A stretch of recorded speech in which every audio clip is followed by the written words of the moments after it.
Silent Truths, where Detective Laura Chen's telepathic abilities thrust her into a hidden world of power and control. As she joins an underground network of allies, she faces impossible choices between trust and betrayal, autonomy and safety. Together they fight to reveal truths long silenced, but at a steep, uncertain cost. Silent Truths. Chapter 1. The Incident.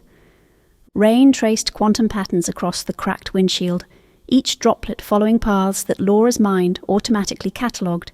7 seconds between drops, 3 distinct rivulet formations, mathematical order in nature's chaos. Numbers had always been her refuge, predictable and grounding, unlike the gnawing unease twisting in her gut tonight. The warehouse across the street loomed in the dark, a silent colossus framed by the rain. It was a place that thrived in secrets, layers of industrial grime coating its windows and walls. Laura knew places like this didn't just hide their operations, they devoured the lives and memories of those who dared step inside. Tonight, her and Mark's job was simple: catch Jonathan Pierce in the act and end his trafficking ring. But Laura's instincts buzzed with static, a warning pulse she couldn't quite shake. Beside her, Detective Mark Davis adjusted his cap, tucking it lower over his eyes.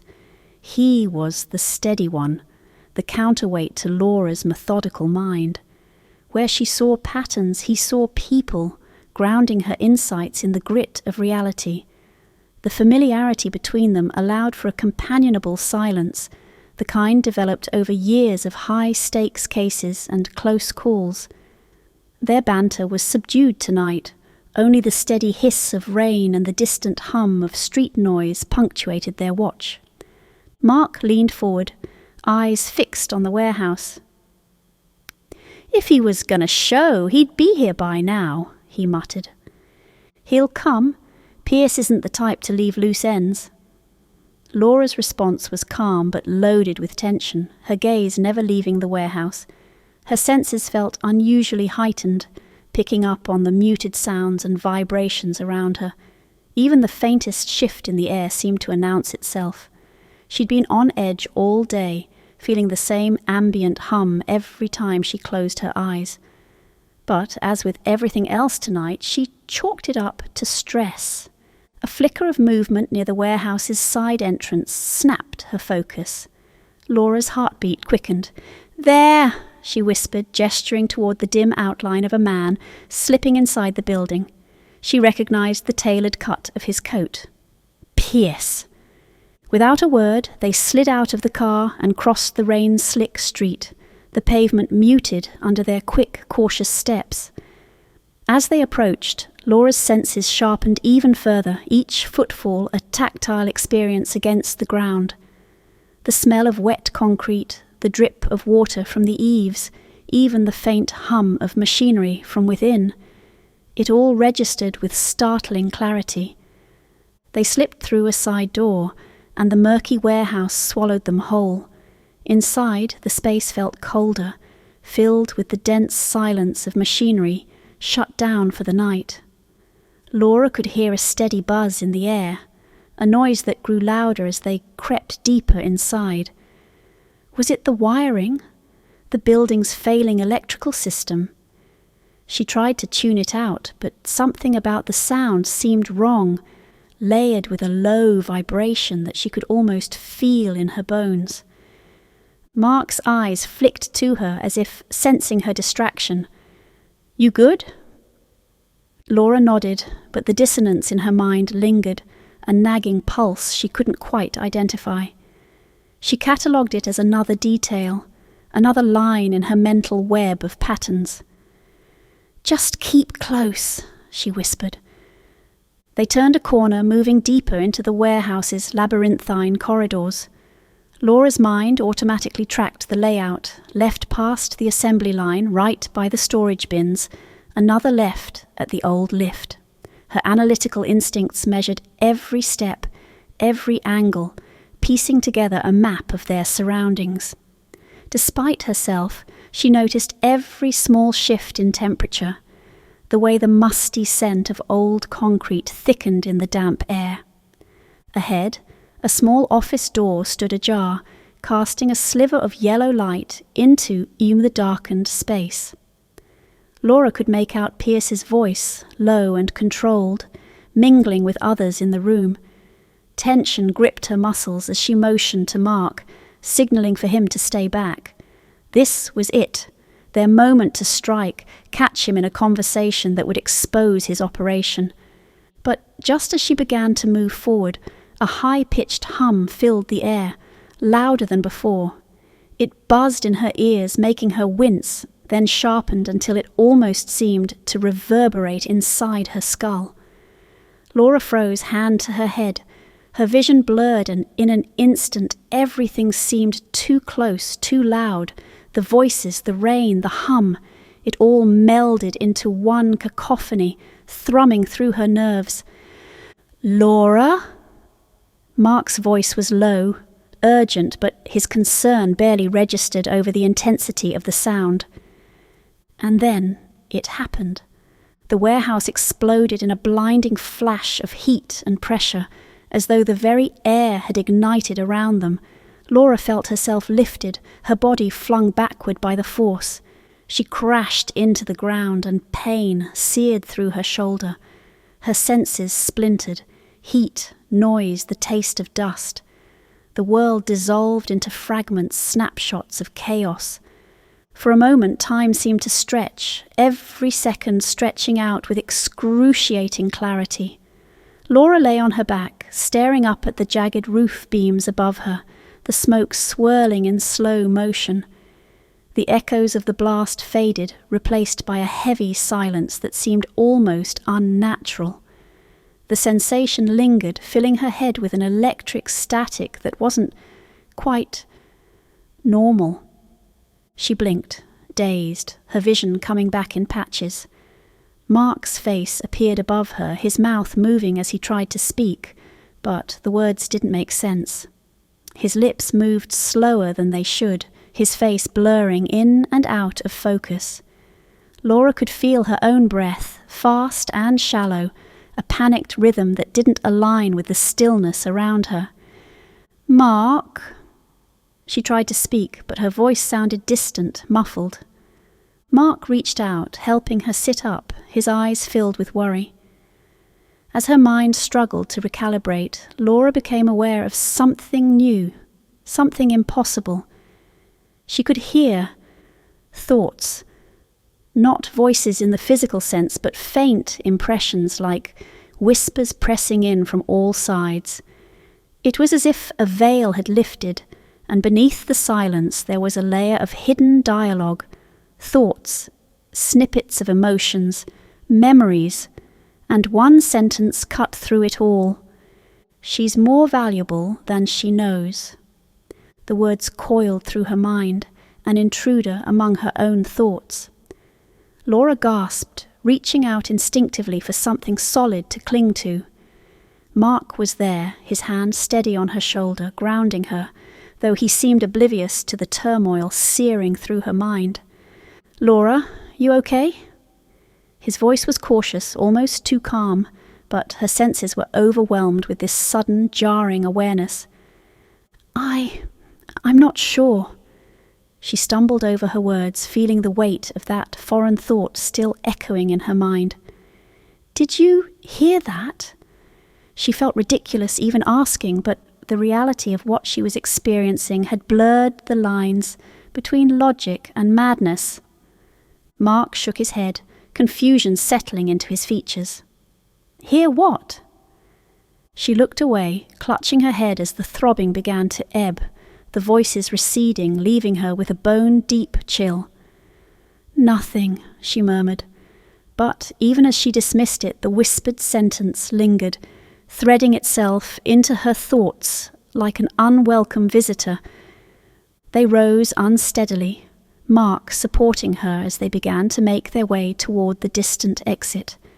Smoke drifted through the air, swirling in the faint glow of emergency lights that cast everything in stark relief.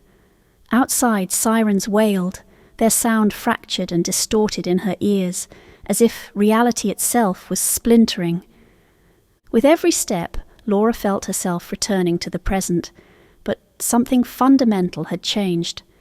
She could still feel a slight hum, a residue of the voices she'd heard.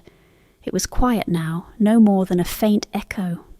But it was there, an insistent presence that left her questioning what she had just experienced, and what it would mean. As they stepped out into the rain-soaked night, Laura looked back at the warehouse, her mind already a tangled weave of fear and curiosity. She had faced danger before, stared down criminals without blinking. But this was different. This was unknown, a mystery that defied the patterns and numbers she'd trusted all her life. And for the first time, she felt truly afraid. Chapter 2. Echoes in Silence. Rain trickled down the hospital window in patterns that Laura's mind instinctively traced, each droplet converging, scattering, moving in distinct paths she'd catalogued since childhood. 5 seconds between drops, 3 distinct rivulets streaming down the glass, each interaction a part of a larger, invisible grid. These details had always grounded her, a constant in her otherwise chaotic life. But tonight, even those familiar patterns couldn't calm her mind. She could feel something changing, an unfamiliar frequency thrumming beneath her thoughts. The Pierce case had been an open wound from the start. Jonathan Pierce's alleged involvement in trafficking haunted her. The operation they'd busted open was just the tip of the iceberg, and she knew the real victims, the missing people that Pierce's network exploited, were the ones she'd sworn to find. And then, the warehouse, the explosion, and the noise, a hum that hadn't left her mind since. Every time she closed her eyes, she saw flashes of that moment, fragments she couldn't shake. A soft knock at the door jolted her from her thoughts. "Laura!" Her father's voice held its familiar warmth and steadiness, a welcome presence in the chaos of her thoughts. David Chen stepped in, holding her worn copy of Tao Te Ching and a small thermos of tea. "Dad," she managed, a flicker of relief breaking through her tension. He set the book on the table beside her bed, and its familiar cover grounded her. It had been a constant through years of struggle, each passage guiding her when she needed direction. David pulled up a chair, his eyes scanning her face, reading the worry she hadn't spoken aloud. "You look like something's weighing on you," he said gently, a quiet invitation to share. She hesitated, the words clinging to the back of her throat. But, looking into his steady gaze, she felt a rare openness, as if maybe, finally, he could help her make sense of it. "After the explosion, I heard things, Dad," she began, her voice barely a whisper. "It was like other people's thoughts, just flashes, fragments. It's been constant since, and it's painful." David's expression softened, and he reached out, resting a hand on hers. "The mind can perceive many things we don't fully understand. Sometimes it takes a shock, something traumatic, to open us to new awareness." "Awareness?" she echoed, the concept both foreign and familiar. She felt the hum beneath her consciousness again, a persistent throb, like a math problem just beyond her reach. "Your mind has always been wired to seek patterns, Laura. It's your strength," he said thoughtfully. "Maybe what you're experiencing now is just another layer of that, a new way of seeing what you've always sensed." A flash of memory pulled her back to the explosion, to the moment just before the blast. The smell of oil, the flicker of fluorescent lights in the warehouse, the hum that had started just before the explosion, then the pressure, searing heat, and the sense of something bigger, something she couldn't understand yet, slamming into her. But there was more, a fragment of a thought, something she couldn't place. She has to find them. David's voice brought her back. You don't need to understand everything right now, he said, his voice a grounding force. But give it time. Trust yourself. She nodded, a small kernel of understanding settling within her. Maybe this wasn't a curse. Maybe it was something she could work with. The precinct buzzed with activity, voices melding into a constant thrum as Laura walked through the familiar hallways. Her head still throbbed, the hum beneath her thoughts growing louder each time her mind drifted back to the Pierce case. She'd been warned to take it slow, but the stakes were too high for patience. At her desk, an updated file awaited her, thick with photos, reports, and surveillance stills. She flipped through the pages, a familiar rhythm setting in as she catalogued each detail, noting the dates, faces, and names. Pierce was the centre of a network that extended farther than she'd realised, connecting him to reports of missing people from different parts of the city, young adults mostly who had slipped through the cracks, their lives erased from view. The last known photo of one victim, Lily Tran, caught her eye, 16 years old, last seen leaving her high school. The picture showed a girl with large eyes and a guarded smile. Laura's hand tightened on the page, anger simmering beneath her thoughts. She could feel the weight of Lily's absence, the blank space where her life should be. This wasn't just a case, it was a promise to find her, and every other victim Pierce had taken. "Looks like you didn't waste any time diving back in," Mark's voice came from behind, pulling her back to the present. He took a seat beside her, his tone light, but his gaze held concern. "How are you feeling?" "I'm fine," she said, brushing off his question. "I can't afford to be anything else." He glanced at the file, his expression hardening. Pierce isn't just trafficking people, he's targeting those who are different, gifted somehow. We're finding cases of people with talents or skills that set them apart. Pierce's network is erasing them, Laura. The hum in her mind grew louder, buzzing like static against her skull. She shut her eyes, willing herself to focus, but it only intensified. Every thought in the precinct seemed amplified, each conversation blending into a blur of words. And underneath it all, one thought looped in her mind, clear and urgent. Find them. She opened her eyes, finding Mark watching her closely. "You sure you're all right?" "Just a headache," she murmured, dismissing it, but the words felt hollow. She could feel her control slipping, her usual ability to analyse and organise, information clouded by this strange new awareness. She turned her attention back to the file, skimming for details that might hold the missing piece. A photo of Pierce caught her eye, and she paused, staring into his calculating gaze. For a split second she could almost see beyond the image, his connections, his crimes, each lie layered like an intricate web. It was a pattern she could nearly grasp, but the hum interfered, fracturing her focus.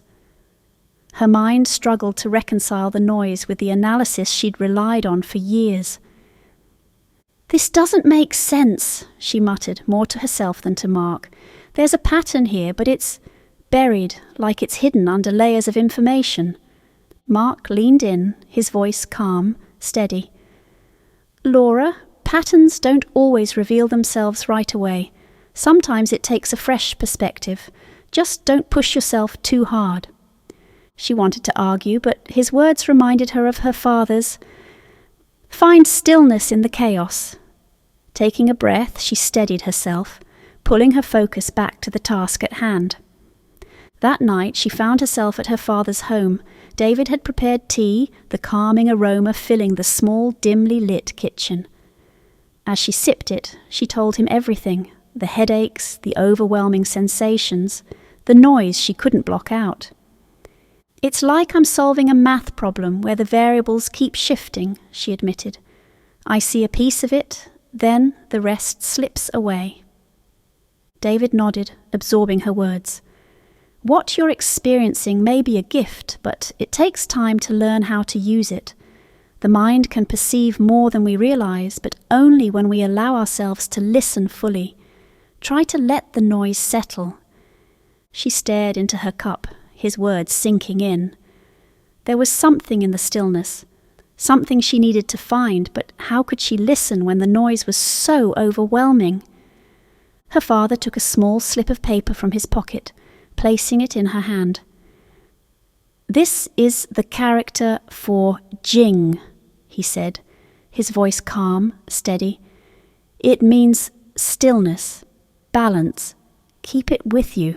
Sometimes the answer isn't in the noise, it's in the silence between thoughts."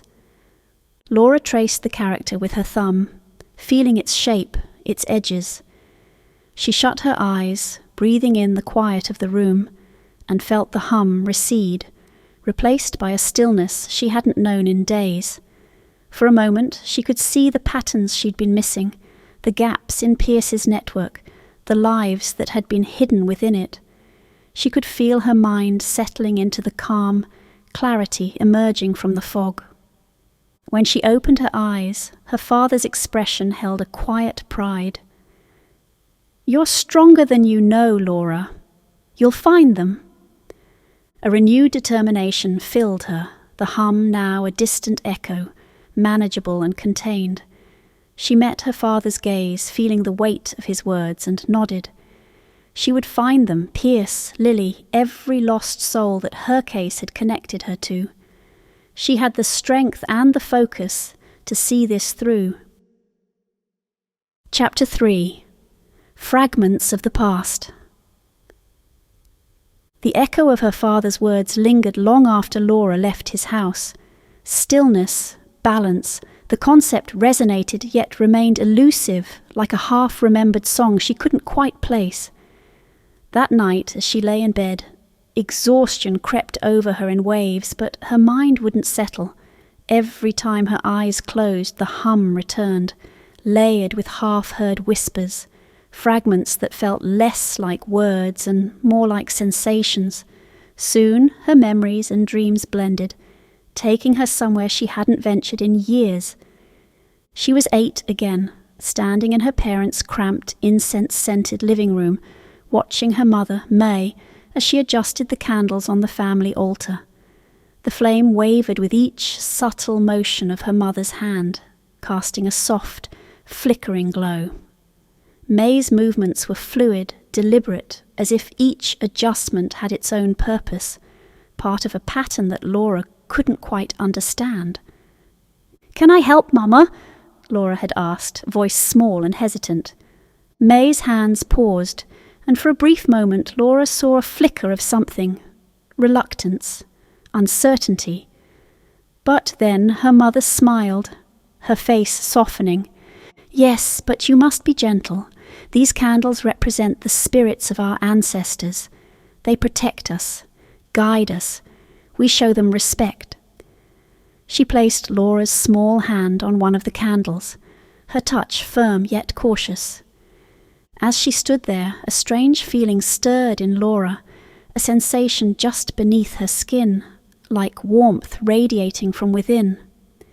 She looked up at her mother, sensing something she couldn't name, a deep sadness tinged with fear. She hadn't understood it then, but she knew it wasn't her own feeling. "Mama, are you sad?" The question startled May. She looked down, her smile slipping. "No, little one. Sometimes we feel what others feel, but it doesn't mean it belongs to us." Her voice was gentle, but held a finality that kept Laura from asking more. The dream shifted, pulling her to another memory, a later one. She was 12, watching her mother through the slats of a half-open door. May was on the phone, her voice low, tense, her words in rapid Cantonese. Laura didn't understand everything her mother was saying, but she caught a few words. "Gift, dangerous, kept quiet." May's voice was laced with an urgency that filled Laura with a strange sense of dread. She hadn't known why then, but in that moment a chill had settled over her. Laura hadn't felt welcome to ask her mother about these mysteries, nor had she fully understood the instinct to stay silent. But the memory stayed with her, a quiet warning she hadn't realized she'd held on to all these years. Laura woke with a start, her heart pounding, her sheets tangled around her.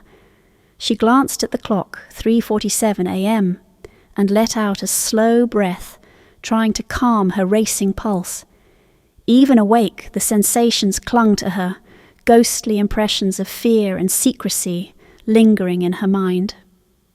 She hadn't thought of those moments with her mother in years, and now they were surfacing with a vividness that was almost startling. As she sat up, rubbing her temples, she noticed her hands were trembling. The dreams felt less like dreams, and more like something else, something that echoed through her memories with an insistent pull.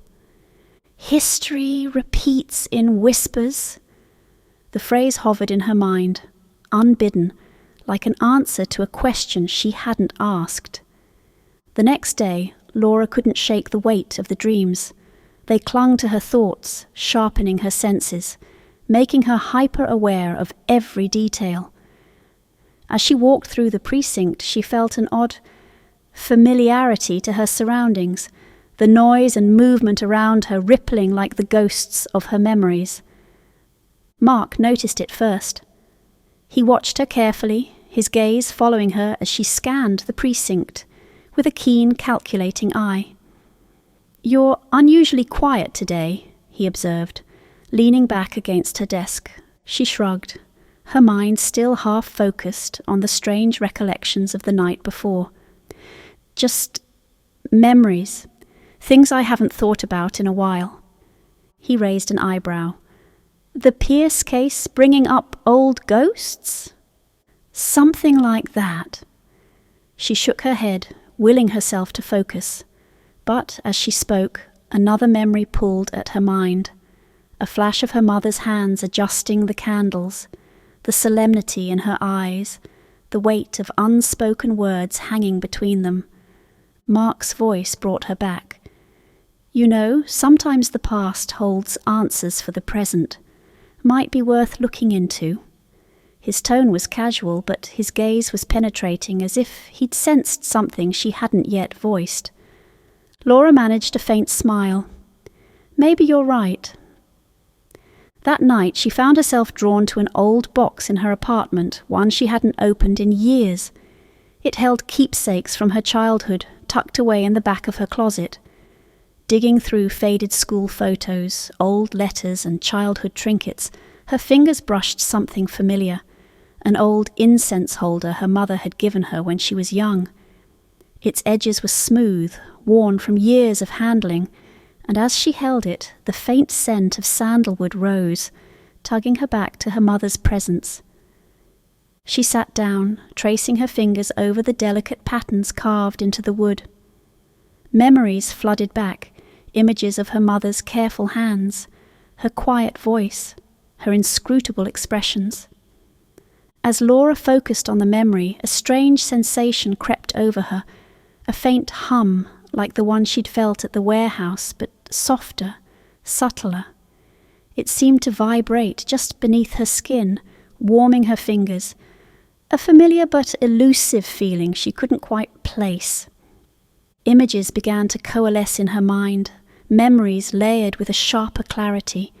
Her mother's face, lines of worry etched around her eyes, her father's calm reassurances, his teachings on stillness and presence, and through it all, the sense of something hidden, something her mother had tried to protect her from. Laura closed her eyes, letting the memories wash over her. She remembered her mother's words. "Sometimes we feel what others feel, but it doesn't mean it belongs to us." The realization struck her suddenly. Her mother had known, maybe not fully, but on some level she had understood Laura's gift, and rather than encourage it, she had shielded her from it, perhaps out of fear, perhaps out of love. A quiet sadness filled her, mixed with a strange sense of understanding. Her mother's hesitations, her guardedness, all of it had been a part of a silent legacy, one Laura was only now beginning to unravel.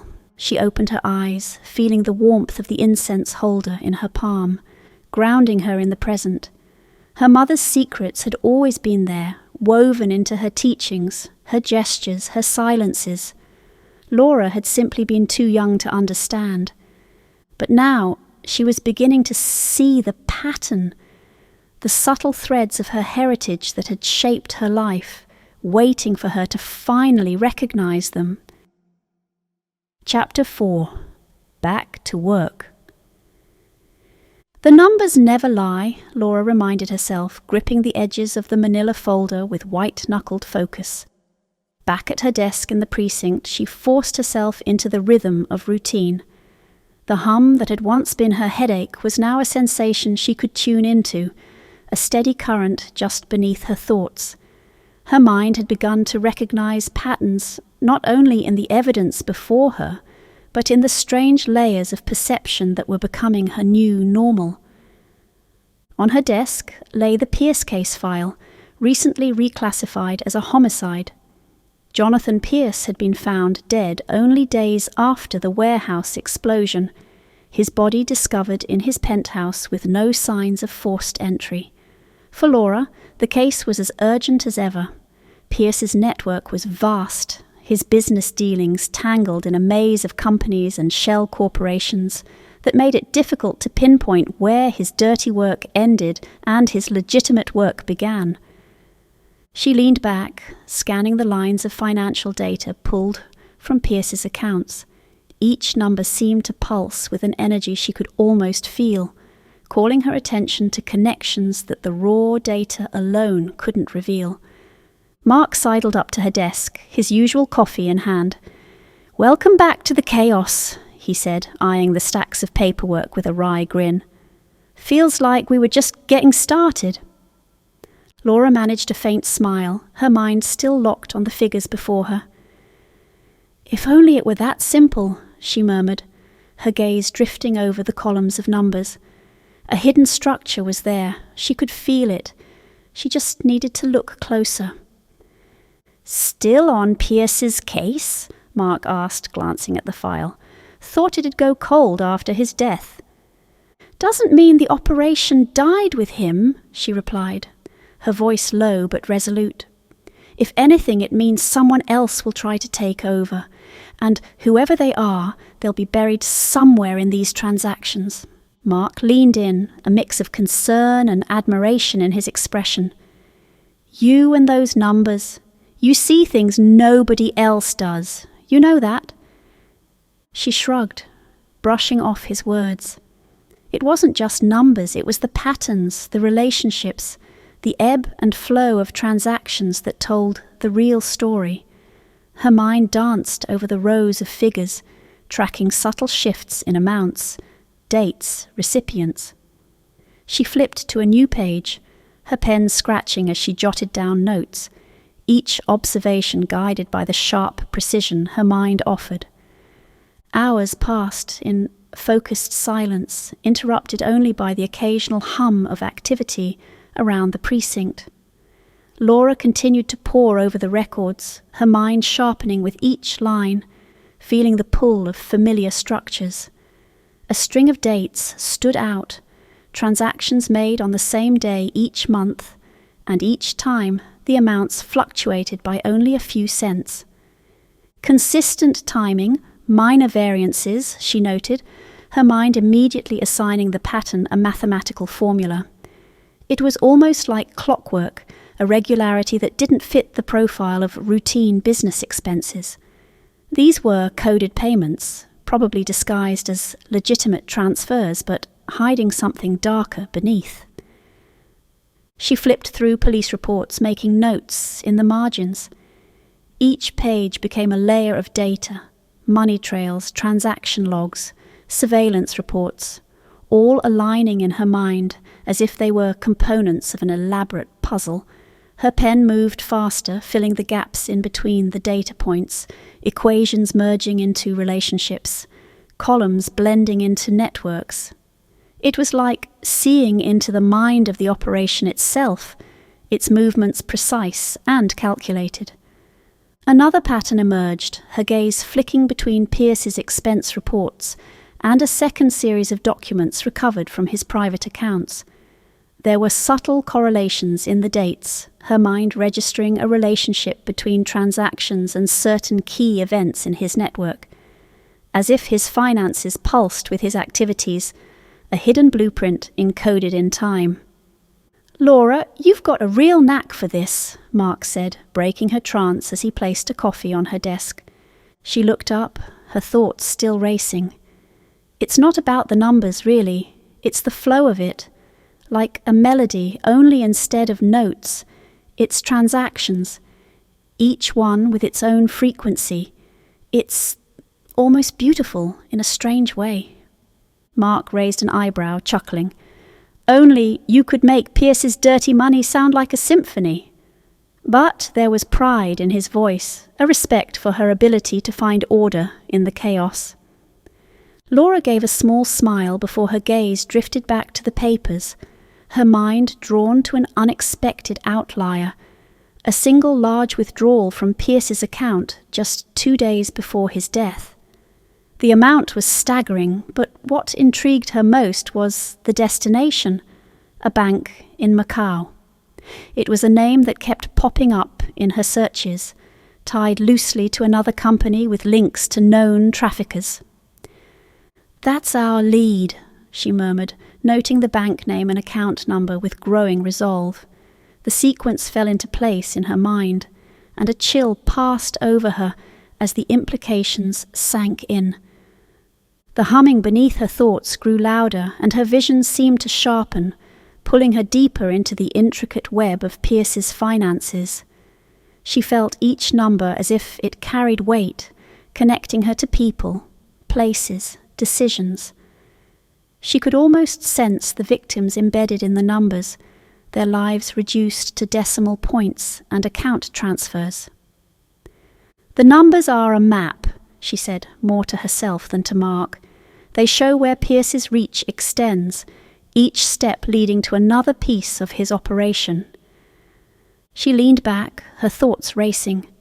Each transaction was another thread, each figure another clue that pulled her closer to something bigger. It was more than just Pierce. It was the whole network he'd built, the lives he'd touched, the people he'd ensnared in his schemes. That evening, after the precinct had quieted down, Laura stayed late, the office dim around her as she traced Pierce's connections. She knew she was getting close. There was a rhythm, a pulse that pulled her through each piece of evidence, her mind piecing together the operation one equation at a time. In the quiet of the precinct, she spread out Pierce's financial records alongside police reports and surveillance data, each one annotated with her own notes and mathematical formulas. Her mind processed the figures with surgical precision, her thoughts moving faster, sharper. One report, dated a year before, held a list of names, victims connected to Pierce's trafficking operation. She ran her finger over each name, feeling a renewed sense of purpose. This wasn't just an assignment, it was a promise to the people whose lives had been shattered by Pierce and his network. The hum beneath her thoughts deepened, and she leaned into it, letting the sensations guide her, sharpen her focus. Lily Tran, Mateo Rodriguez, Sarah Lynn. Each name became another variable, a point of reference in the grid of data. Each name a life, a person erased by Pierce's ruthless greed.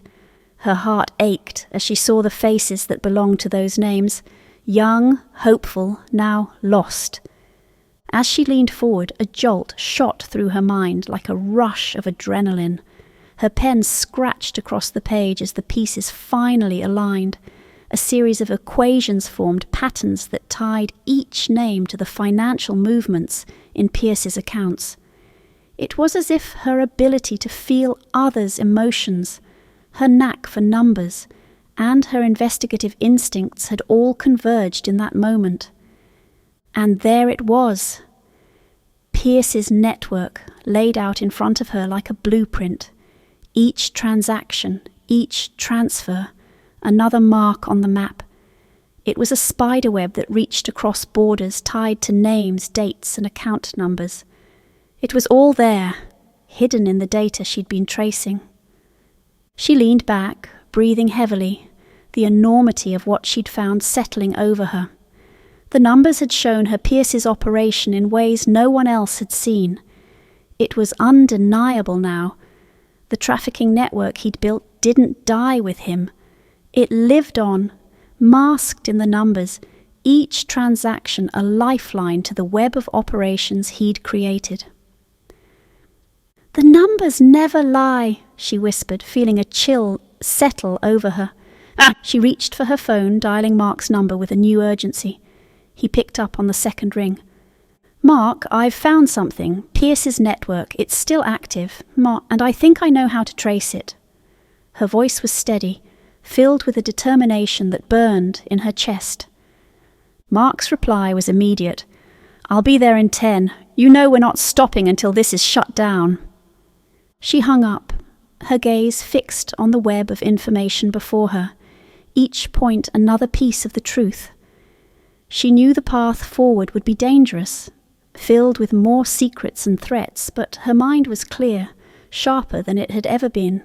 She'd found the pattern, and now she was ready to bring it down. Chapter 5, Shadows and Secrets. "He hides behind the veil of silence." Laura repeated the phrase in her mind as she and Mark approached Pierce's mansion, its towering silhouette stark against the grey sky.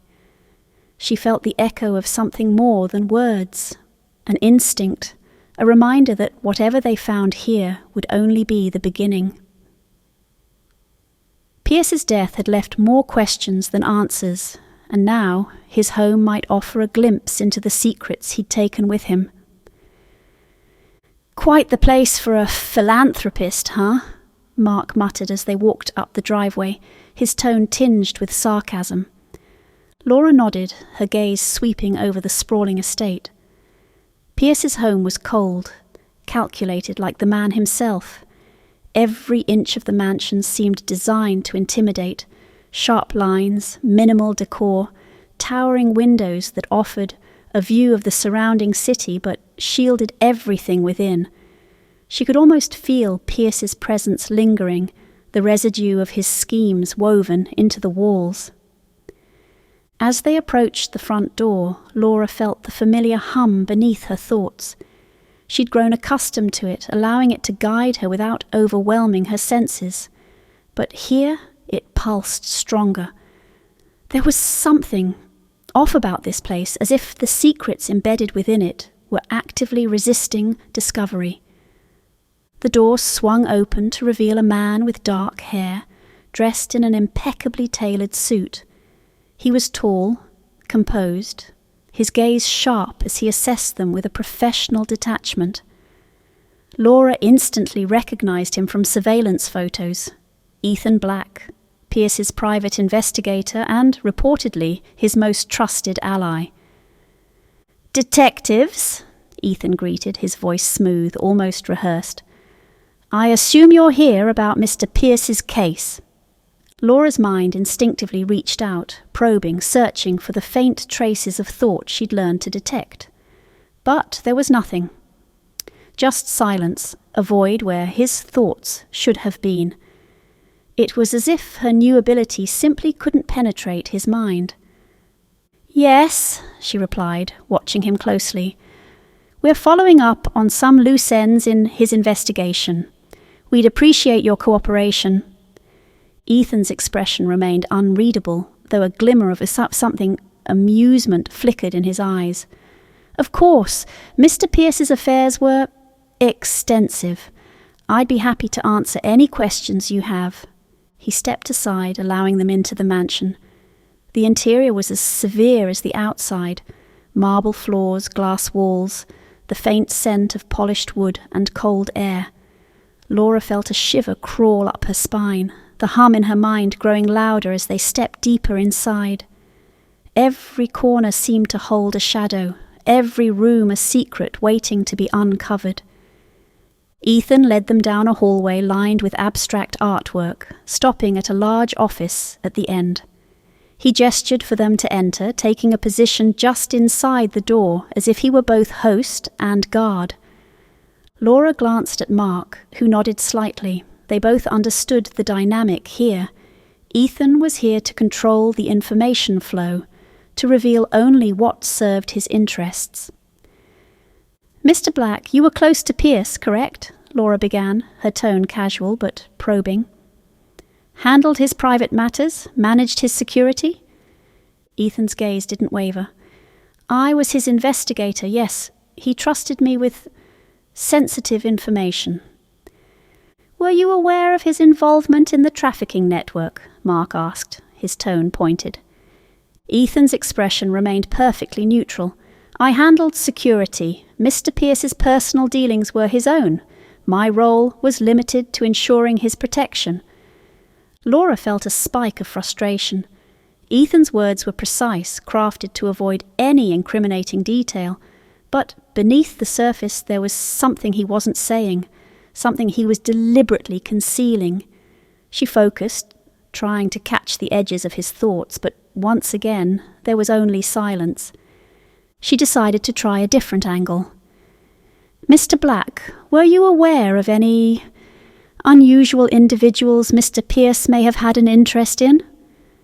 For a split second, Laura saw a flicker of recognition in his eyes, quickly concealed.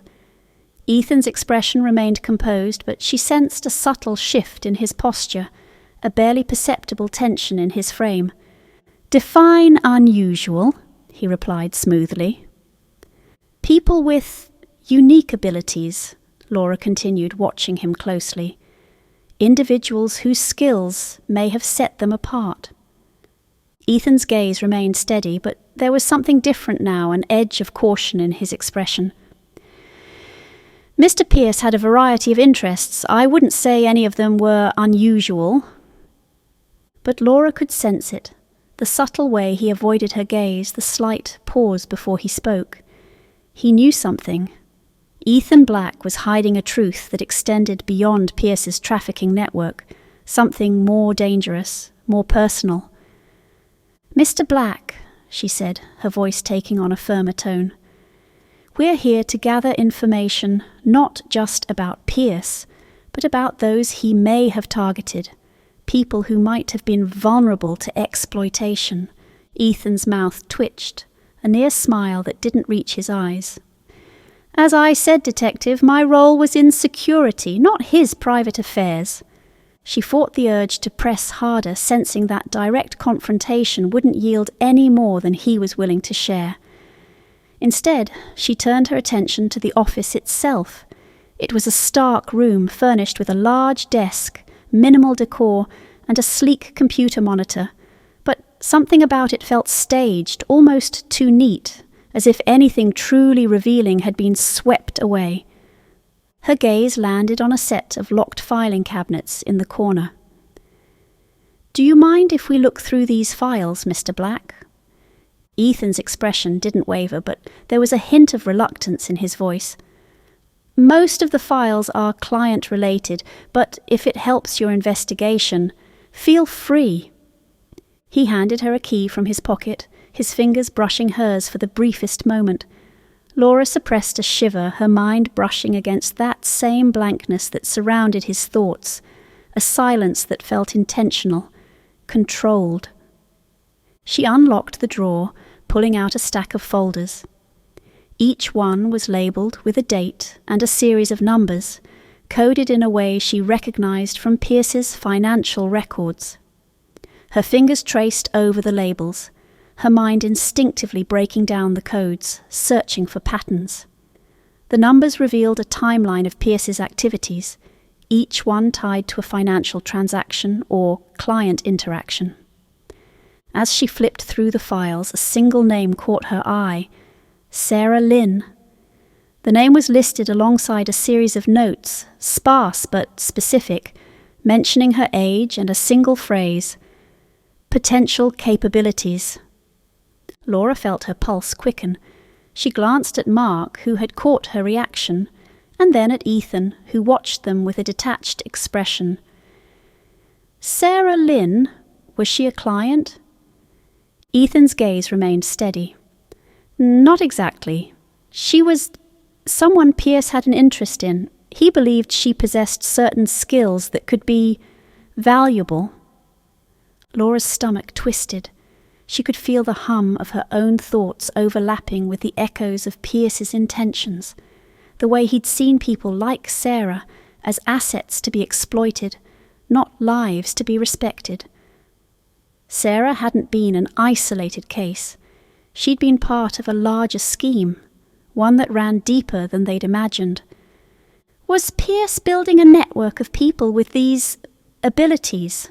Mark asked, his voice laced with barely contained anger. Ethan's mask of composure held, but Laura noticed a flicker of something dark in his gaze, a brief flash of guilt, or perhaps regret.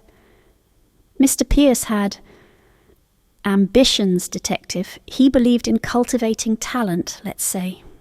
Laura's mind raced, the pieces falling into place. Pierce hadn't just trafficked people, he'd sought out those with unique abilities, exploiting their skills for his gain. This went beyond crime. It was an organized effort to harness the abilities of vulnerable individuals, to use them as tools within a network that extended far beyond anything they'd known.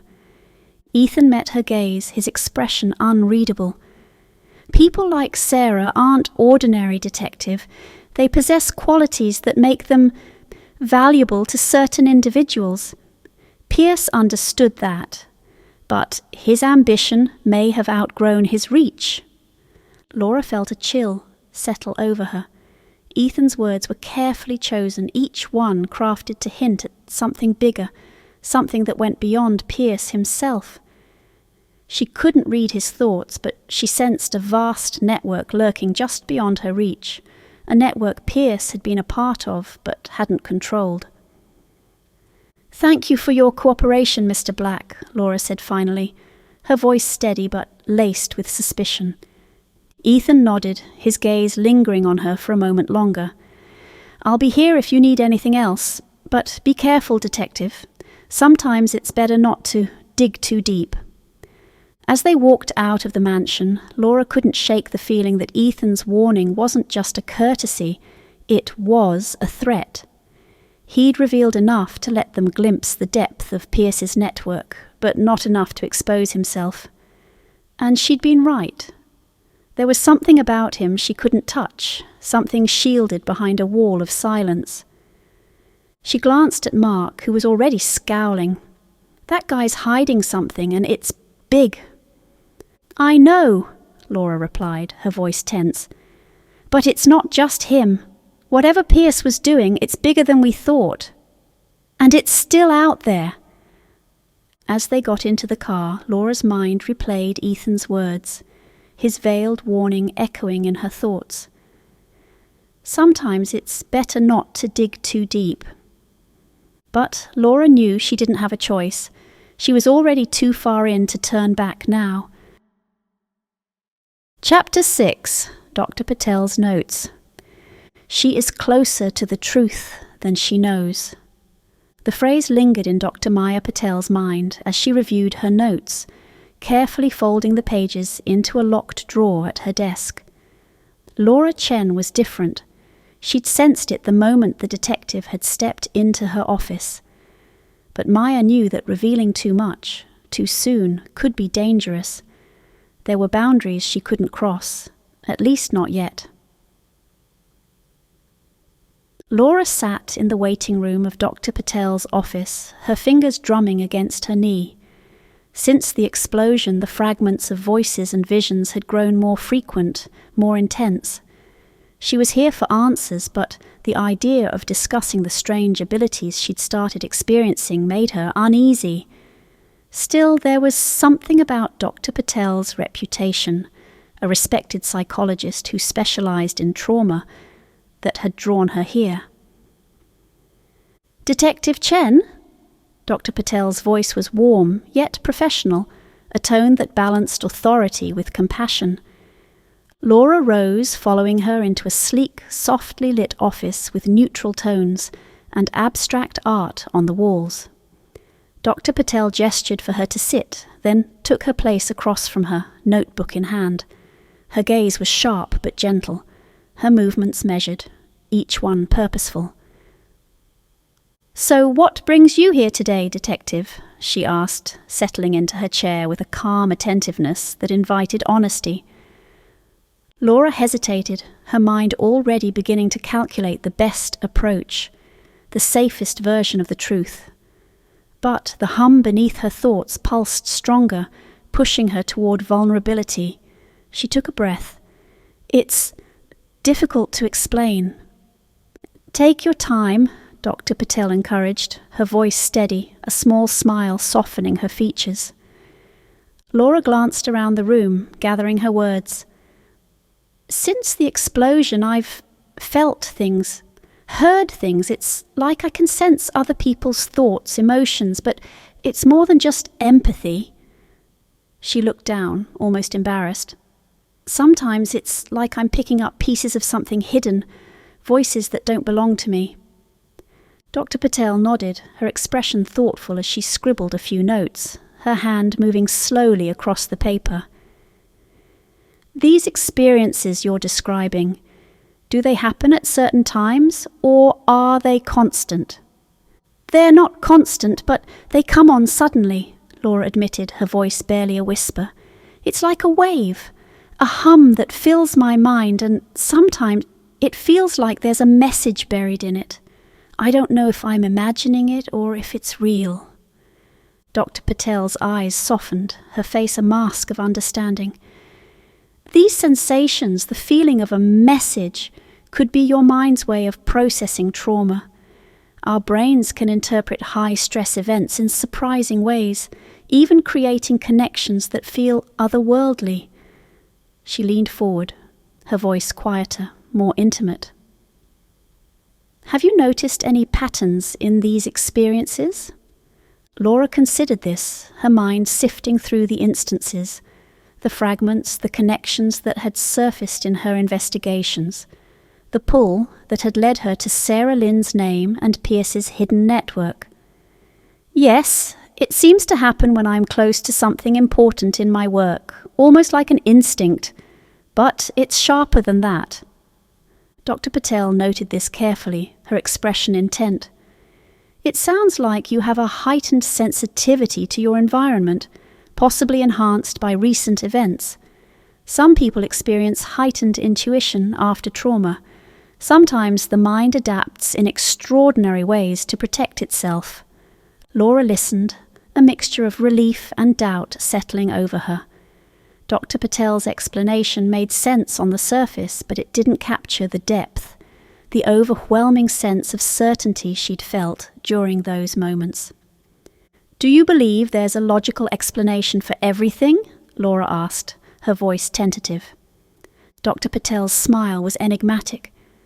"I believe the mind is capable of far more than we understand. Sometimes it reveals things that can't be easily explained by science or logic." There was something in her tone, a subtle implication that hinted at knowledge beyond what she was sharing. Laura felt an unexpected warmth, a spark of trust in Dr. Patel's words. She relaxed slightly, leaning back in her chair. "Detective Chen," Dr. Patel began, "if you're open to it, I'd like to work with you to explore these sensations further. There's a method called guided visualization that can help us tap into underlying emotions and associations. It might give us insight into these experiences." Laura nodded, feeling a sense of calm settle over her. "I'd be willing to try." Dr. Patel's voice was gentle, guiding her through the visualization process. "I want you to imagine a place where you feel completely safe, somewhere familiar. Let your mind settle there, take in the details." Laura's mind conjured an image of her father's study, the walls lined with books, the faint scent of incense and tea. She could feel the texture of the leather chair beneath her, the warmth of her father's presence filling the space. "Now," Dr. Patel continued. Imagine the hum, the sensation you described. Let it be present, but don't resist it. What comes to mind? Laura's breathing deepened, the hum growing clearer, like a current running through her. She could feel fragments of thoughts, flashes of memories that weren't her own, images of people, Sarah Lynn, Mateo Rodriguez, Pierce, all part of the same dark web. And then one name rose above the others, a name she hadn't seen in any file, Ethan Black. Her eyes opened, a chill settling over her. Dr. Patel watched her, expression calm but intent. Did something come up? Dr. Patel asked, her voice steady but laced with a hint of curiosity. Laura hesitated. Yes, a name, Ethan Black. She felt a sense of dread, as if uttering his name brought her one step closer to a truth she wasn't prepared to face. He was Pierce's private investigator, but there's something off about him. I can't read him. He's like a blank slate. Dr. Patel's gaze was unreadable, and she tapped her pen thoughtfully against her notepad. Some people are adept at hiding their true selves, whether consciously or not. But it could also be your mind's way of protecting you from something you're not ready to see. Laura sensed a layer to Dr. Patel's words, an implication she couldn't quite place. She wondered how much Dr. Patel truly knew, if perhaps she understood more about Laura's experiences than she was letting on. Dr. Patel continued, It's possible Ethan Black represents a part of this network you're only beginning to uncover. His resistance to your intuition could be a reflection of the threat he poses. Laura felt a chill, the truth resonating with her in a way that felt inevitable. Ethan Black was more than just Pierce's private investigator. He was a gatekeeper to something larger, something darker than she had anticipated. Detective, Dr. Patel said softly, her gaze steady, as you continue with this investigation, be mindful of your instincts. The mind has a way of warning us before we're fully aware of danger. Laura nodded, feeling a profound sense of gratitude toward Dr. Patel. She hadn't expected to feel such comfort, to find such insight in this session. But Dr. Patel's words resonated. Her guidance felt less clinical and more personal, as if she understood in ways others couldn't the depths of what Laura was experiencing. As their session concluded, Dr. Patel placed her hand on Laura's shoulder. Trust yourself, detective. You're closer to the truth than you realize, but remember to protect yourself too. Sometimes even those who seek answers can become the hunted. Laura felt a tremor of apprehension. There was more behind Dr. Patel's words than simple caution, something unspoken, a warning laced with personal knowledge. She left the office feeling both comforted and unnerved, as if she'd been given a glimpse into a truth only partially revealed. As Dr. Patel watched Laura leave, she returned to her desk, opening the drawer where she'd stored her notes. She flipped through the pages, her pen hovering over a line she'd written earlier. Subject exhibits heightened sensitivity and emerging perceptual abilities. Approach with caution, as her skills may place her at risk of exposure. With a practiced hand, she jotted down an additional note, her handwriting precise, methodical. She is closer to the truth than she knows. Connection to Ethan Black remains unconfirmed, but his immunity to her perceptions suggests specialized training or involvement in countersensitivity measures. Dr. Patel leaned back, her thoughts drifting to her own involvement, her own secrets. There were lines she couldn't cross, directives she couldn't ignore, but part of her wanted to reach out to Laura, to warn her of the dangers that lay ahead.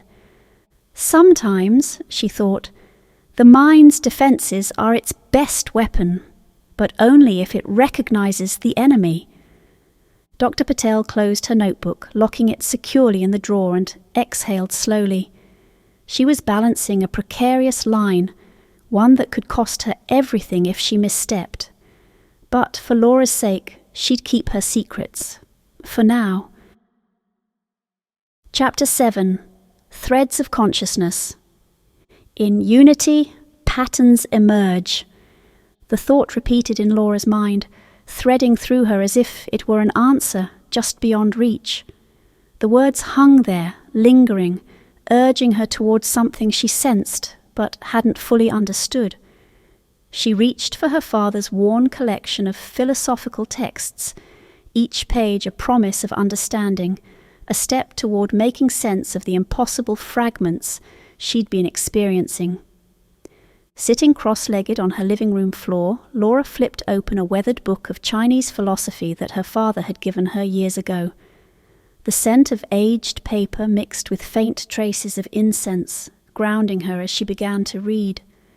Her father's teachings had always offered guidance when she felt lost, a reminder of the heritage that shaped her. But now, with her abilities shifting, those teachings felt like more than guidance. They felt like keys to a door she was finally ready to open. Her fingers traced over passages about consciousness, about the unseen connections between people. The words spoke of the key, or life force that flowed through all things, tying them together in a web of energy, a shared resonance that pulsed just beneath the surface of reality. Her mind latched onto the concept of interconnectedness, of how every thought, every movement created ripples, binding all things. One line stood out. In the void of silence, patterns reveal themselves, linking thought to thought, life to life. Laura closed her eyes, feeling the words settle into her. Her abilities had emerged like ripples, each thought fragment and vision a piece of something larger, something woven into the fabric of the world around her. She imagined the threads connecting her to others, an invisible lattice that her mind was only now beginning to comprehend. Perhaps the sensations she'd been feeling, the hum, the fragments, were not disruptions but signals, subtle alignments in the patterns of her consciousness. As she focused, the hum she'd felt for weeks deepened, resonating with a quiet clarity. She envisioned the web of connections extending from her, reaching beyond the walls of her apartment, touching every person she'd encountered, every mind she'd brushed against. Each person had their own line, their own frequency, part of a greater structure, each one a pattern, each one essential. Her thoughts drifted to Sarah Lynn and Mateo Rodriguez, victims she'd encountered only in case files, each one a part of Pierce's network, and Ethan Black. She could sense a connection to him, like a strand that had been twisted, hidden from view. He was part of the same pattern, but shrouded in shadow, his thread shielded in ways that others weren't. Her instincts told her that his silence was deliberate, a block against her perceptions. Laura's mind sharpened, images forming within the quiet of her thoughts. She imagined the threads of connection, each name and face tied to a node in a vast web that pulsed with life. But certain parts of the web were dark, places where the connection stopped, where the flow of energy and thought was disrupted. Ethan's place in that web was one of those dark points, a space where her abilities couldn't reach, and yet his role was pivotal, a shadowed link to the network she was beginning to uncover. The following evening she visited her father's house, seeking his insight. David Chen was in his study, surrounded by shelves of books and scrolls, each one containing fragments of ancient knowledge. He looked up, his eyes lighting with the familiar warmth she'd always relied on. "Laura!" he greeted, setting aside his book. "What brings you here tonight?" She settled across from him, letting the silence between them fill with unspoken questions. "Dad," she began slowly, "you've told me about the key before, about how it flows between people, connecting us." Is it possible that some people can block it? David tilted his head thoughtfully, studying her. There are many teachings about the mind and spirit, ways in which we can protect our energy. In certain practices, people can train themselves to shield their presence, to sever their link to others. Laura felt a chill at his words, sensing that this was the explanation she'd been seeking. Ethan Black's immunity to her abilities, his silence. It wasn't an absence, it was a wall, a carefully crafted defense. There's someone I encountered, she continued, her voice low. A man named Ethan Black. I can sense things from others, their thoughts, emotions, but with him, there's nothing. It's as if he's hidden behind a veil. David's gaze grew distant, contemplative. It's said that some minds are trained to deflect connection. This technique is ancient, often used by those who seek to protect themselves from intrusion. Ethan Black might know how to guard his presence from others, a skill not easily attained. Laura's thoughts raced, the pieces falling into place. Ethan was connected to Pierce's trafficking network, that much she knew. But his skill at concealing himself hinted at a larger organization, one that operated in shadows, using individuals like Pierce as instruments in a much grander design. Her father's words confirmed what she'd already suspected. Ethan's silence wasn't natural. It was crafted, a deliberate separation from the web of connections she'd begun to understand. Her father watched her, his expression pensive. Laura, the mind is powerful, more powerful than we know. But it's important to remember that connection goes both ways. You are connected to others as much as they are to you. Take care, for your mind is now exposed to them as well.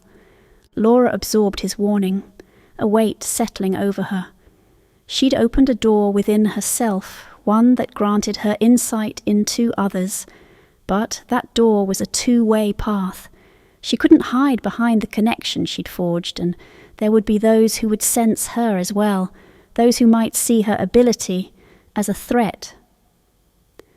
"Thank you, Dad," she murmured, his words grounding her, reminding her of the importance of balance. That night she returned to her apartment, her thoughts churning with the insights she'd gained. She laid out case files, each one a fragment of the larger story she was piecing together. Sarah Lynn, Mateo Rodriguez, and the other victims, they were bound by more than Pierce's network. Each one had a story, a skill, a connection that made them valuable, that linked them to others in ways they hadn't realized. As she pored over the files, the hum returned, vibrating in her mind, aligning with the threads of information in front of her. She felt the connections, each one emerging with greater clarity, each person a node within the web she was mapping. The network was alive, pulsing with the lives it had touched, with the people it had exploited. She closed her eyes, focusing on the sensation, letting it guide her. The hum grew stronger and her mind's eye filled with patterns, mathematical visuals that mirrored the connections between people. The network formed, an intricate structure of nodes and lines, each one representing a person, each connection a pathway, and at the center, the darkest point of the web, she felt a presence. Ethan's thread was woven through the heart of the network, concealed within layers of silence, his influence like a shadow cast across the entire structure. He was integral, his presence woven into the fabric of the network, and yet he was unreachable, his thread severed from her perception. In unity, patterns emerge. The words reverberated in her mind, urging her toward a deeper understanding. She saw the network as it truly was, the structure behind Pierce's operation, the design that transcended any one person. And she realized that Ethan was more than just a link. He was a cornerstone, a pillar supporting the entire operation. Her mind sharpened, the patterns merging with her thoughts, a web of consciousness stretching beyond her own mind. The network wasn't just about power or control, it was a design, a method of connecting individuals with abilities, those whose skills and lives could be exploited, hidden, weaponized. Laura opened her eyes, her heart pounding with realization. The fragments she'd been experiencing, the connections she'd sensed, they were all part of this intricate design, each one a piece of the truth she was uncovering. And at the center of it all, Ethan Black was a guardian, a sentry protecting the deeper secrets within. She closed her notebook, her fingers brushing over the last line she'd written. In unity, patterns emerge. But unity had a price, one that had cost countless lives, and if she was to dismantle the network, she'd need to understand its depths. She was closer to the truth than ever before, but the web she'd entered was vast, its shadows deep. Laura leaned back, feeling the weight of her discovery. The path forward was clear, but with each step the danger grew. She would have to confront Ethan, and in doing so, she'd face the darkness that lay at the heart of the network. For now, she took comfort in the knowledge that she wasn't alone. The network of consciousness was vast, and if she listened, if she trusted the hum within her, she could find her way through the shadows. Laura knew one thing for certain. She was bound to this network, and the truth it held would either be her salvation or her undoing. Chapter 8. Silent Cries. Her voice is lost among many. The thought struck Laura like a whisper wrapped in sorrow, tugging her awake in the middle of the night.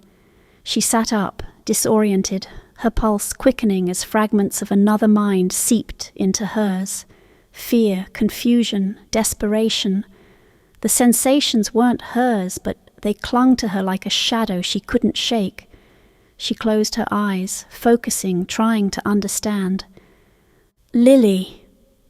The name surfaced, echoing in her mind, accompanied by flashes of imagery. A small room, dimly lit, the smell of mold and damp walls, the stifling weight of loneliness. Laura felt herself slip into Lily's world, caught in a loop of the girl's fears, each sensation sharper, each image more vivid. She swung her legs off the bed, grounding herself with deep breaths, her hands pressing into her knees. Lily was a name she knew from the Pierce case, a missing girl whose fate was unknown. Her life one more tragedy, buried in the network Pierce had constructed. But this was different. She wasn't just reading a file. She was feeling Lily's anguish, her unending wait for someone to find her, to bring her out of the darkness. The fragments of Lily's mind wove into Laura's, a persistent undercurrent that wouldn't recede. She couldn't block it out. Every time she closed her eyes, Lily's fear pulsed against her thoughts, growing louder, clearer. "Help me, please." The words filled her mind, achingly soft but unrelenting, and Laura knew sleep wouldn't return tonight.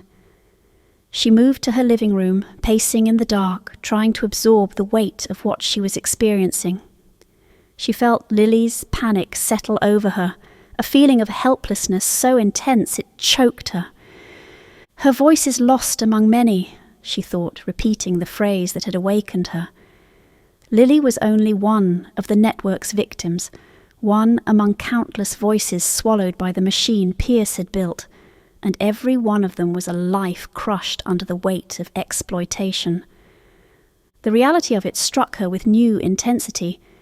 The case wasn't just about exposing Pierce's operation. It was about uncovering the lives it had stolen and restoring their voices, their presence, to the world. The next morning, Laura returned to the precinct with a renewed focus. Lily's cries, her fragmented thoughts were etched into her mind, and she couldn't shake the urgency to act. She needed to find out where Pierce's trafficking network led, who had taken over in his absence, and where Lily was hidden. Mark noticed the shift in her immediately, his gaze following her as she gathered case files, her movements brisk, charged with purpose. "You're on a mission," he remarked, sipping his coffee as he watched her. She paused, looking at him with an intensity that surprised even herself. "Mark, we need to push harder on the trafficking angle. Pierce's death hasn't ended the operation. Someone's still out there. And there's a girl, Lily. She's still missing. I can feel it." Mark raised an eyebrow, surprised by her conviction, but he nodded. "All right, I'll get the recent reports on missing persons tied to Pierce's network. Let's see if anything connects back to Lily or similar cases." "Thank you," she replied, a weight lifting from her chest. Knowing Mark was with her, that he was ready to dive into the darkest parts of the case with her, grounded her in ways she hadn't expected. His presence was a reminder that, despite everything, she wasn't alone in this. They spent the day combing through files, piecing together names, dates, locations, any small trace that might reveal the network's hidden roots. The process was exhausting, the weight of each file, each victim's face pressing heavier on Laura's mind.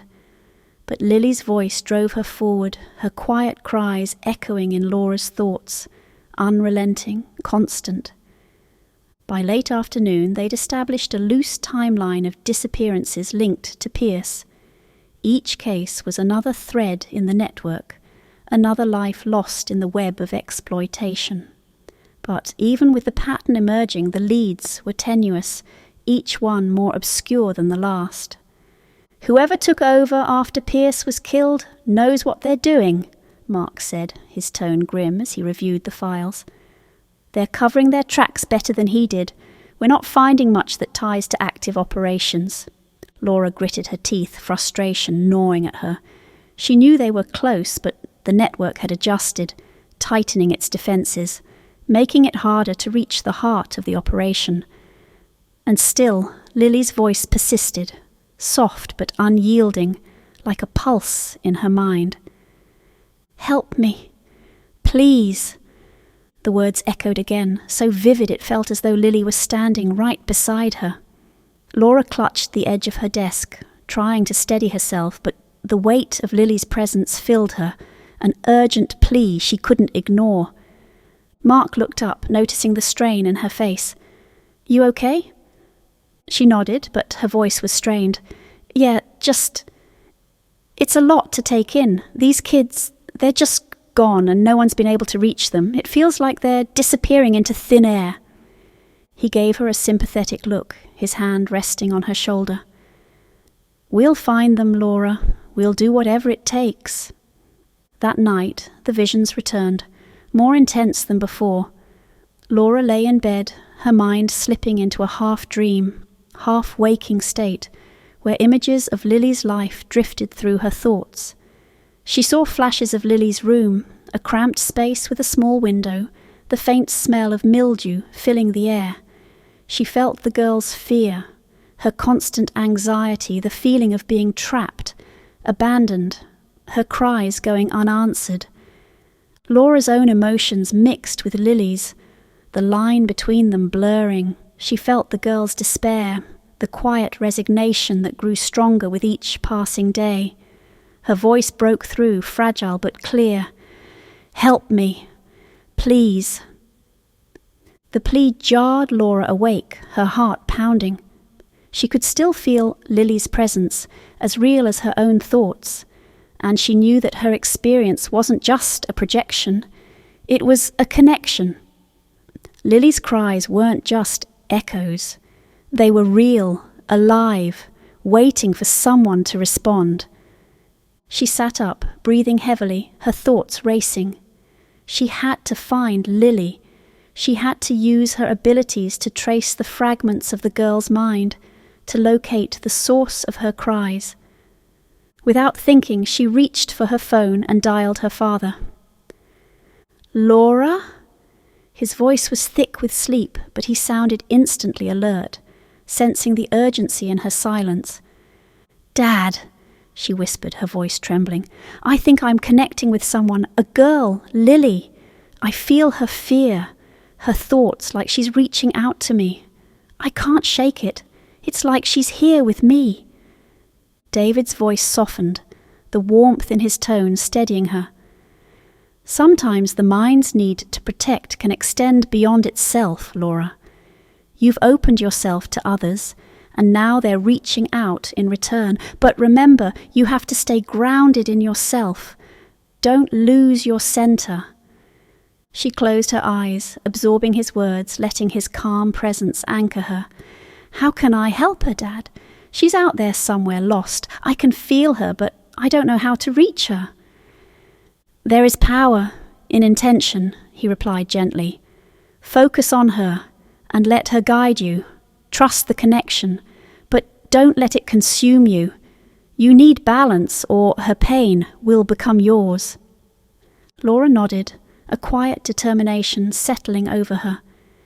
She could feel Lily's presence like a faint beacon, a thread in the web of consciousness connecting them. The girl's cries had cut through her defenses, reaching out to her across the silence, and she knew she couldn't ignore it.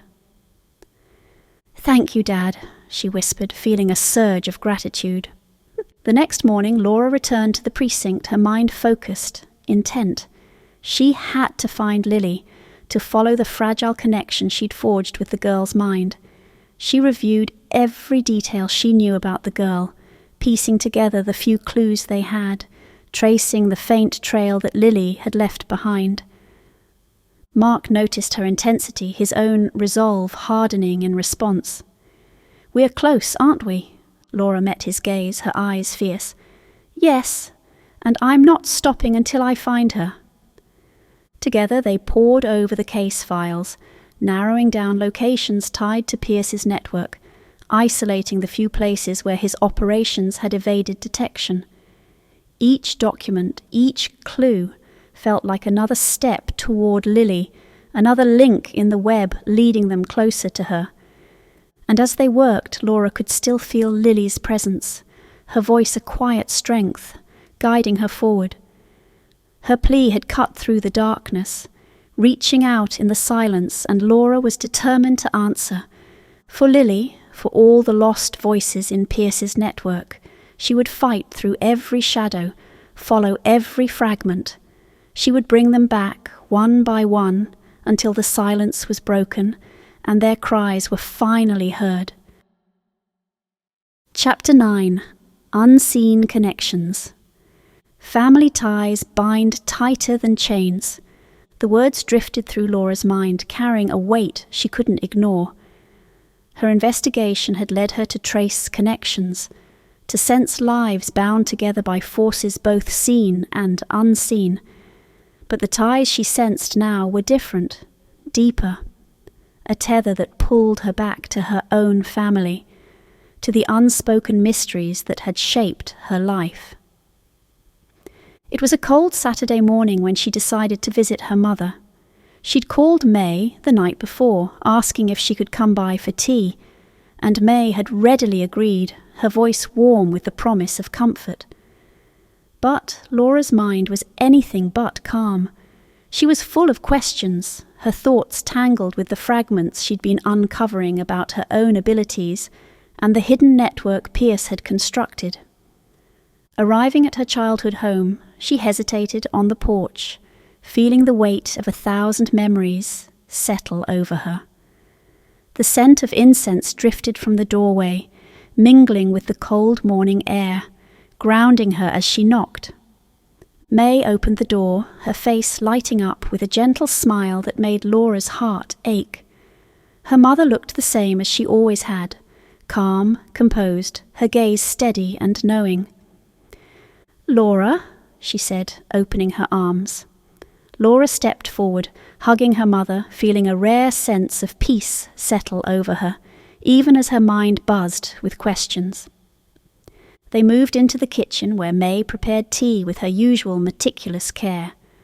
The room was filled with a comforting warmth, the scent of jasmine swirling in the steam rising from their cups. Laura took a sip, feeling the warmth spread through her, easing some of the tension that had built up over the past weeks. "You look tired, my daughter," May observed, her voice gentle, but there was a hint of something else in her gaze. Concern, maybe even understanding. "It's been a lot," Laura admitted, her voice wavering. She struggled to find the words, the questions, unsure where to start. She wanted to tell her mother everything about her abilities, the voices, Lily. But the words seemed to catch in her throat, blocked by a wall of uncertainty. May watched her, silent and waiting, as if sensing the weight of Laura's thoughts. "Mom," Laura finally began, her voice barely a whisper, "I think I'm sensing things, people's thoughts, emotions. Sometimes they're not even people I know." She glanced up, gauging her mother's reaction. "I thought I was losing my mind, but it's real. I'm connecting to people. It's like there's an invisible thread." May's expression softened, her gaze growing distant, as though Laura's words had drawn her back into memories she had tried to bury. "I see," she murmured, her voice filled with a quiet knowing. She set her tea down, folding her hands in her lap, her gaze steady on Laura. After a long pause, May spoke, her tone laced with a mix of sadness and acceptance. "I had hoped you wouldn't inherit it, that this gift or curse would end with me." Laura's heart skipped a beat. "You had the same ability?" May nodded, her eyes growing misty. "Yes, when I was young I felt things from people, emotions, flashes of thoughts. At first it was subtle, just a feeling here and there. But as I grew older, it became stronger, almost unbearable. I couldn't turn it off." Laura felt a shiver run through her, her mother's words echoing her own experiences with unsettling accuracy. She reached out, her hand trembling. "Why didn't you ever tell me?" May's expression grew pained, a shadow passing over her face. "I tried to protect you, Laura. I was afraid of what it could do to you. This ability is powerful, yes, but it can also be dangerous. I saw things I shouldn't have seen, felt things that didn't belong to me. It was like carrying other people's burdens. I didn't want that for you." "But how did you stop it?" Laura's voice was strained, filled with a desperate need to understand. "I didn't stop it," May replied, her voice soft but firm. "I learned to suppress it, to push it down until it was almost forgotten. But it never left me, not completely. It's always there in the quiet moments. I feel it, like a ghost lingering at the edges of my mind." Laura's mind raced, her thoughts colliding in a whirlwind of understanding and confusion. She had always sensed a quiet depth to her mother, an unspoken wisdom that she couldn't explain. But now she realized that her mother had carried this secret, this ability for years, concealing it even as it shaped her life in ways Laura hadn't understood. "I thought it was just me," Laura whispered, feeling a strange mixture of relief and sorrow. "I thought I was alone in this." May reached across the table, taking her hand, her gaze filled with a profound compassion. "You're not alone, my daughter. You never were. This gift runs in our family, passed down from generation to generation, but each of us must choose how to use it, or how to let it go." The words settled over Laura, heavy with implication. Her ability was more than just a quirk of fate. It was part of her heritage, a legacy woven into her family's history, and with it came a choice, one that May had made long ago.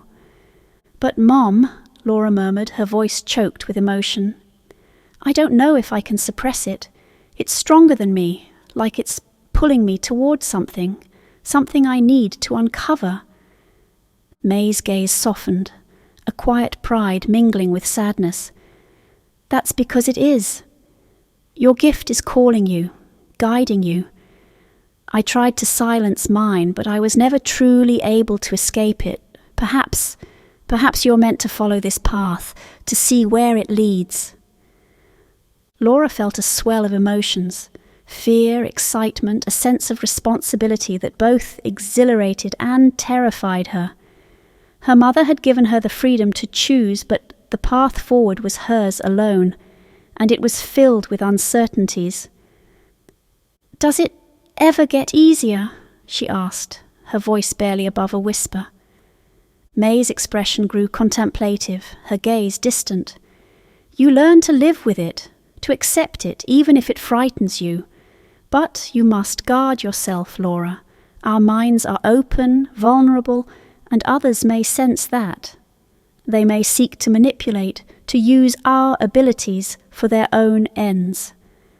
Laura's thoughts turned to Ethan Black, the man she couldn't read, whose presence felt shrouded in darkness.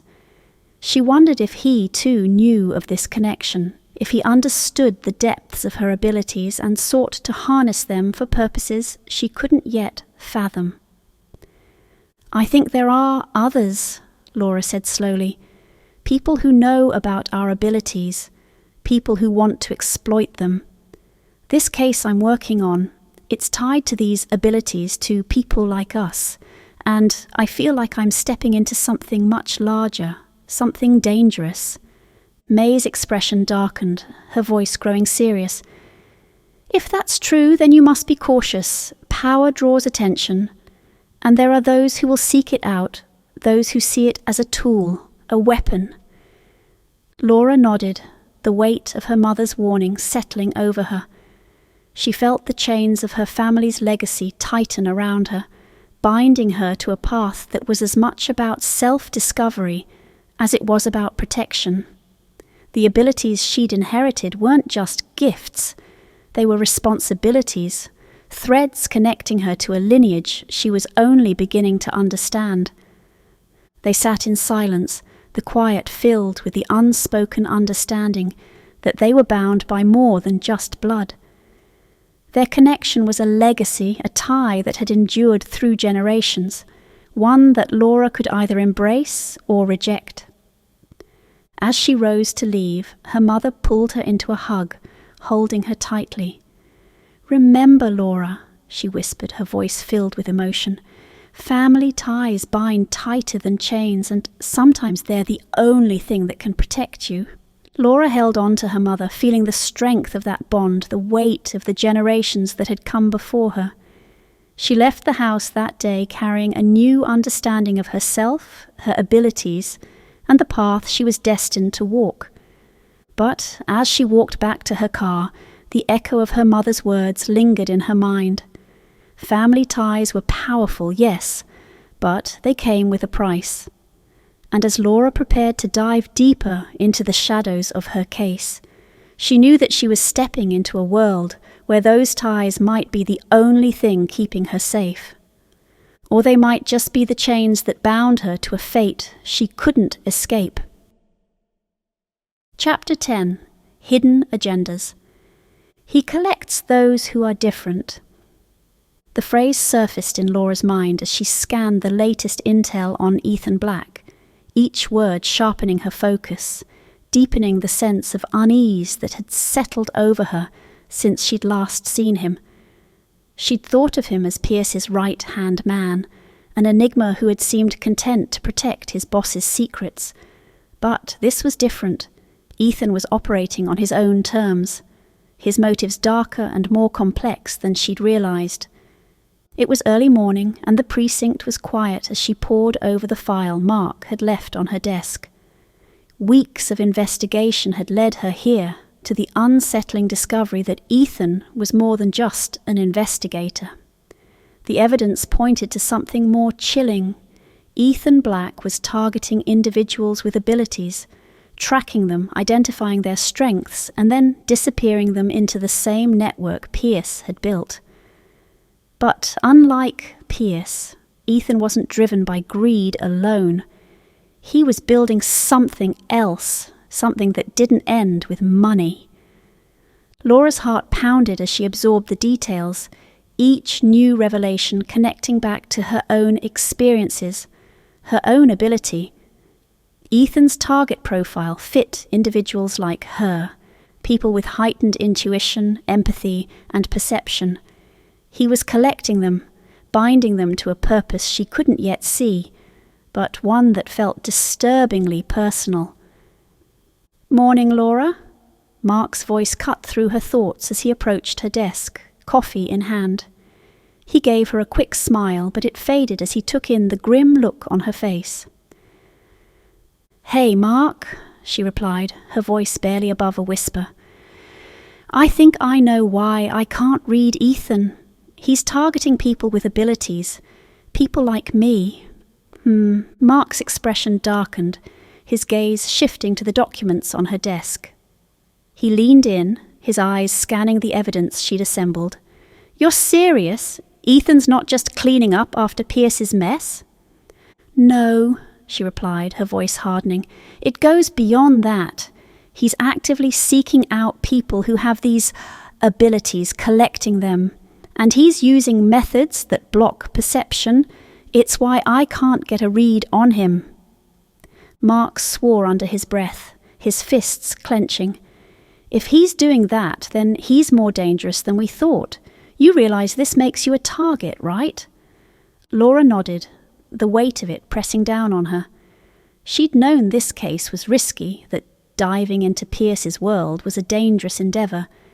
But the knowledge that she was now in Ethan's sights took the danger to a new level. It was no longer just an investigation. It was personal.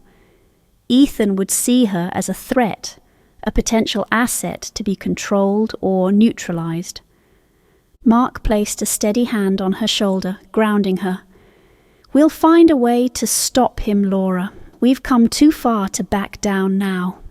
She managed a small nod, grateful for his support, but her mind was racing, every instinct screaming that they had to act fast. Ethan wasn't just operating alone. There was a network supporting him, a structure designed to exploit people like her.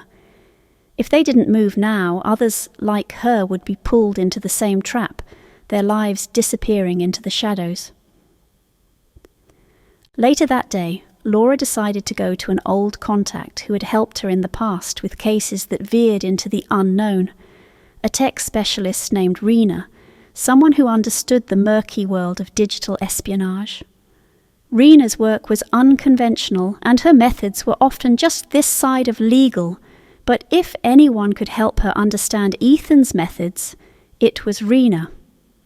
They met at a small coffee shop downtown, where Rena waited for her, dressed in her usual all-black attire, her dark hair cropped short, a laptop open in front of her. She looked up as Laura approached, her eyes sharp with curiosity.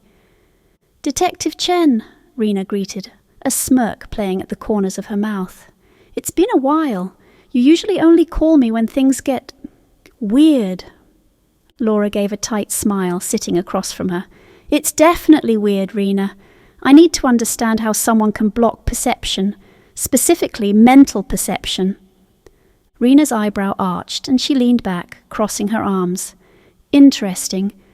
Are we talking about electronic surveillance or something a little more intangible?"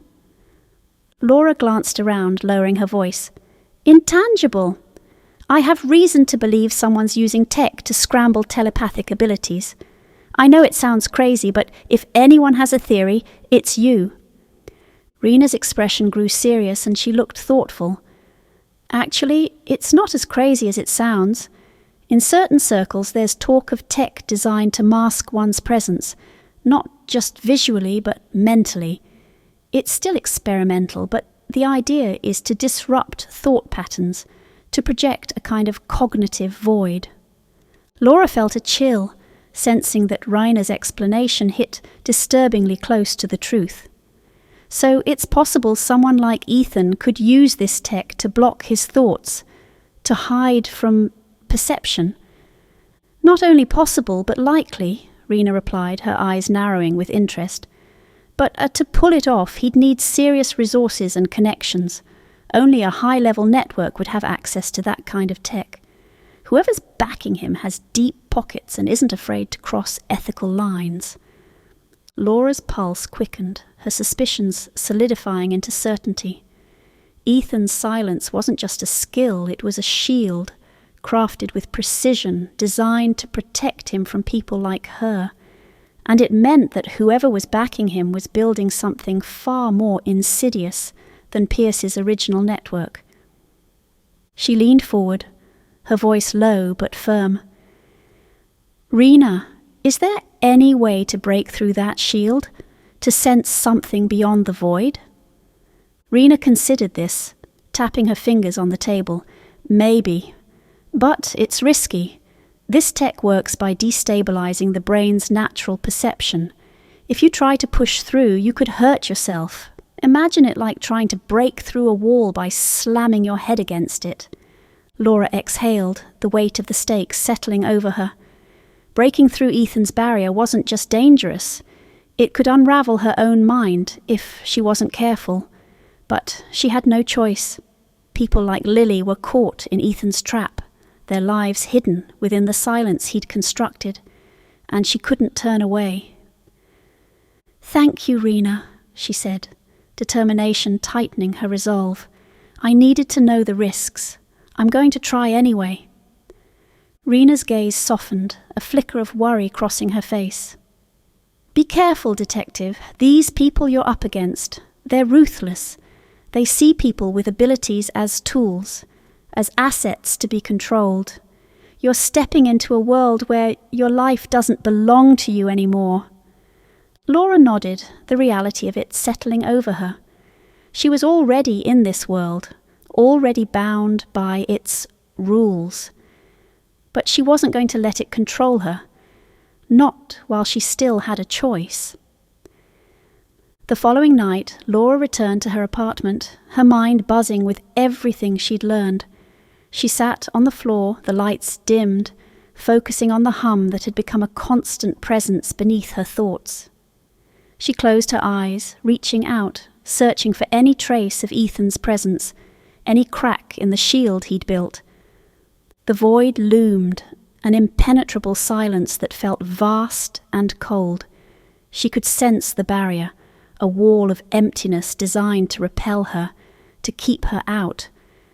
But she concentrated, her mind pushing against it, reaching for the fragments she'd glimpsed in the past. "He collects those who are different." The thought reverberated through her, an echo of Ethan's purpose, his twisted agenda. She focused on the words, letting them guide her, pulling her deeper into the silence. She could feel the threads of the network, each one tied to a life, a mind, bound by Ethan's control. Then, in the depths of the silence, she sensed a faint flicker, a glimmer of awareness that sent a shock through her. It was him, Ethan, his mind shielded but present, his consciousness a dark star in the void. And in that instant, she felt his awareness turn toward her, sharp and predatory. He knew she was there, that she'd found him, and his thoughts surged like a storm, cold and calculating. She felt his voice, low and chilling, echoing through her mind. "Detective Chen, I see you." Laura's eyes snapped open, her heart racing. She pulled herself back, severing the connection before Ethan's presence could invade her further. But the damage was done. He knew she was searching, and he would come for her now. The case was no longer just about rescuing the victims trapped in his network.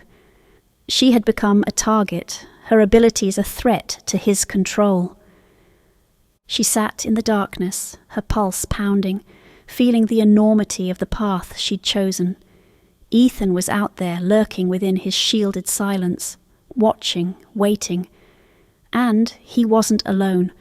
He was part of something bigger, a web of control that spanned beyond Pierce, beyond anything she'd imagined. Laura closed her eyes, gathering her strength. She knew that stepping back wasn't an option. She would press forward, break through the silence Ethan had constructed, and expose the network that thrived in the shadows. Her mind steeled with resolve, she whispered into the darkness, her voice steady and unyielding. "I see you too, Ethan." Chapter 11. Blurred Lines. Trust no one, not even yourself.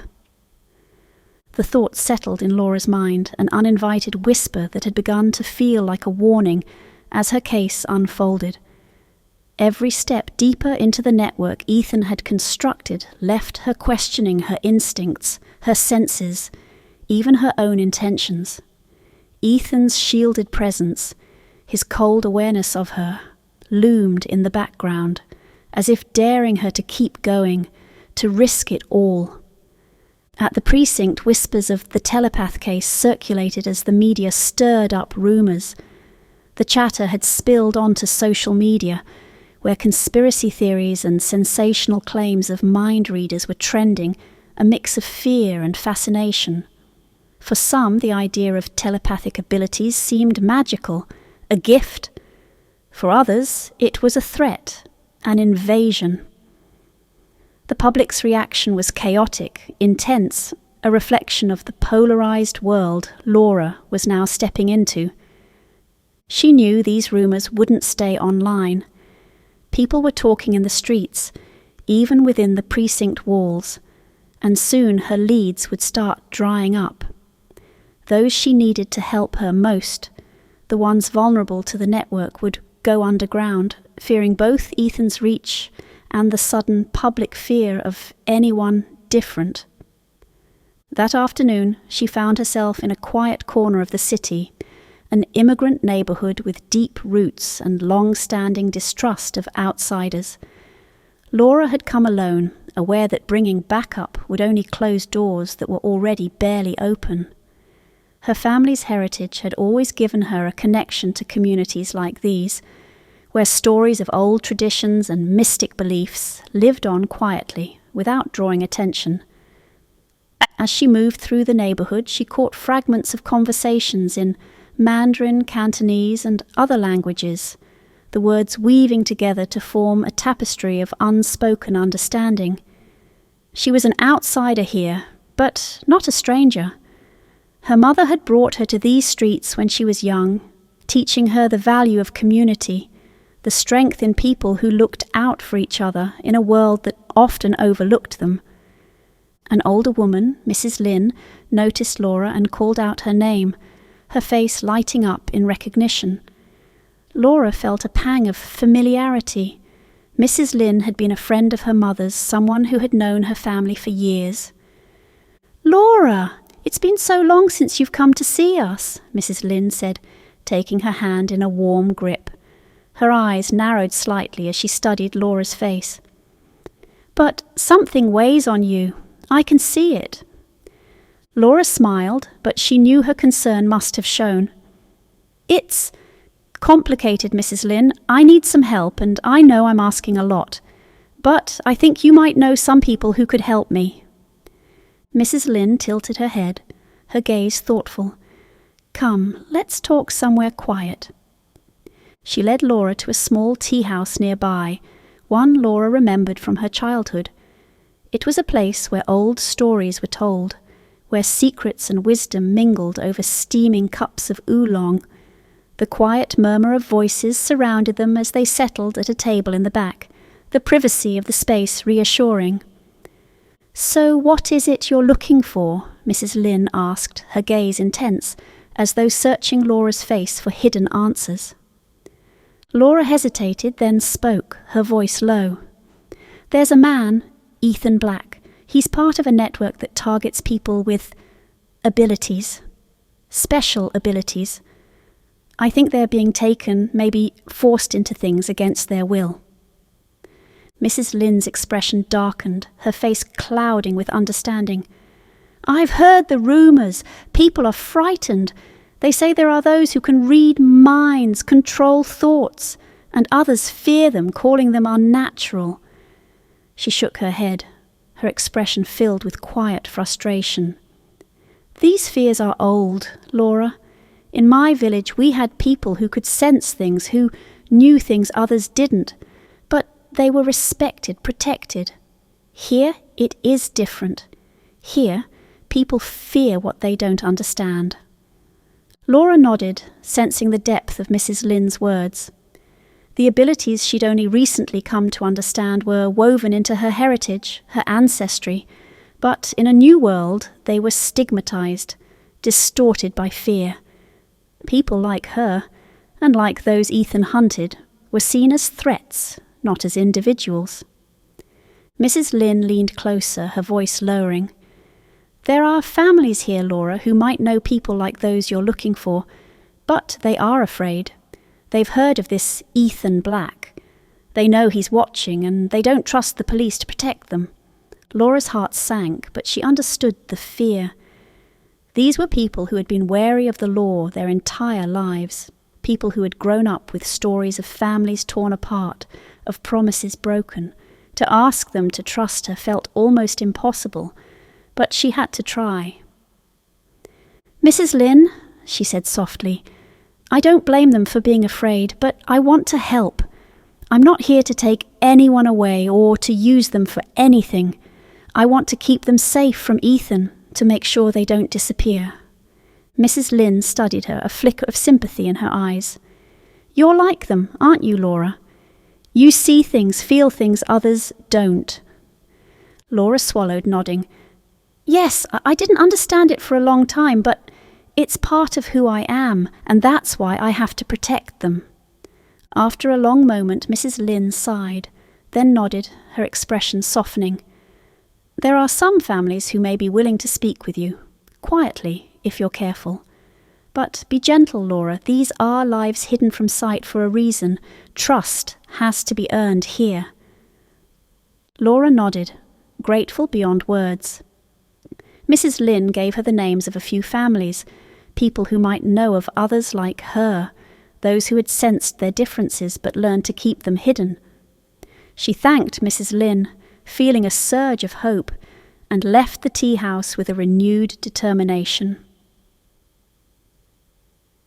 Over the next few days, Laura met with several families, listening to their stories, absorbing their fears, and understanding their reluctance to trust her.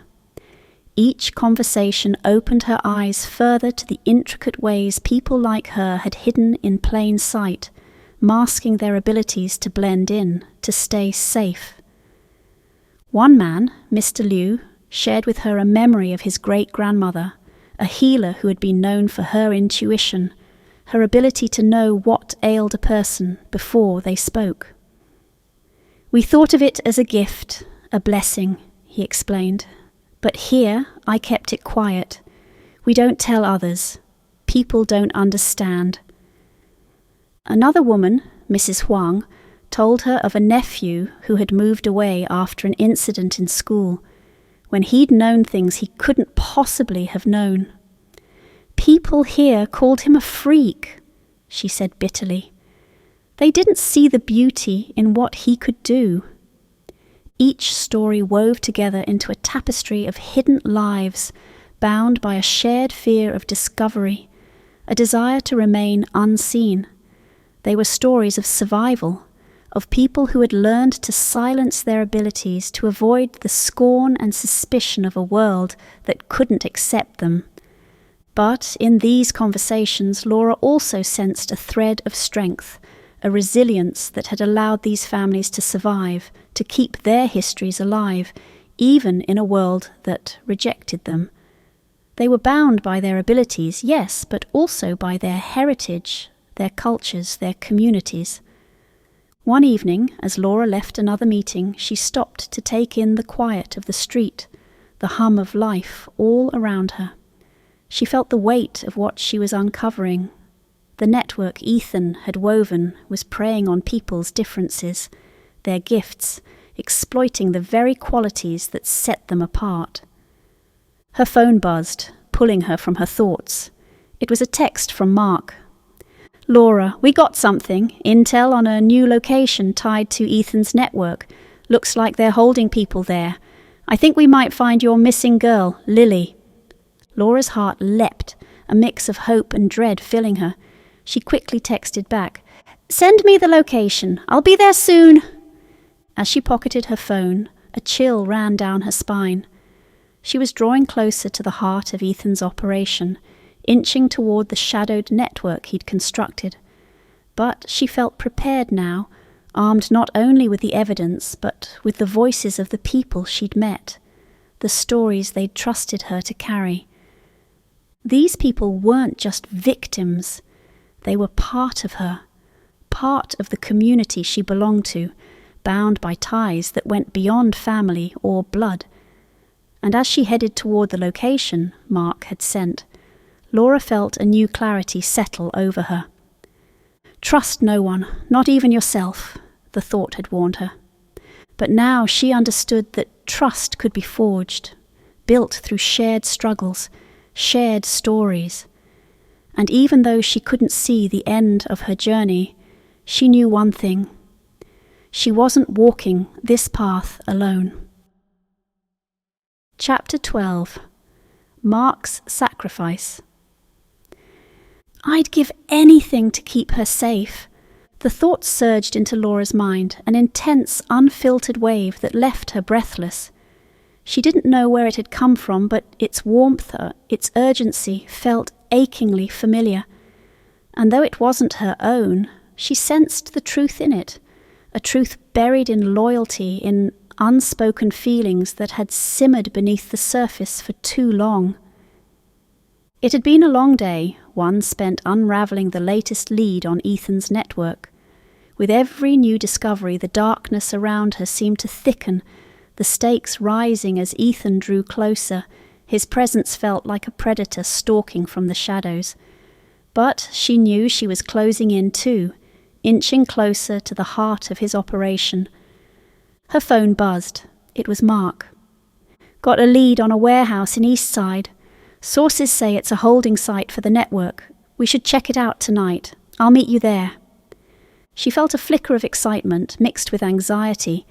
It wasn't like Mark to rush into something without a full plan, but she trusted his instincts. He was her partner, her anchor through this case, the one who kept her grounded when her own thoughts blurred the line between reality and the unknown.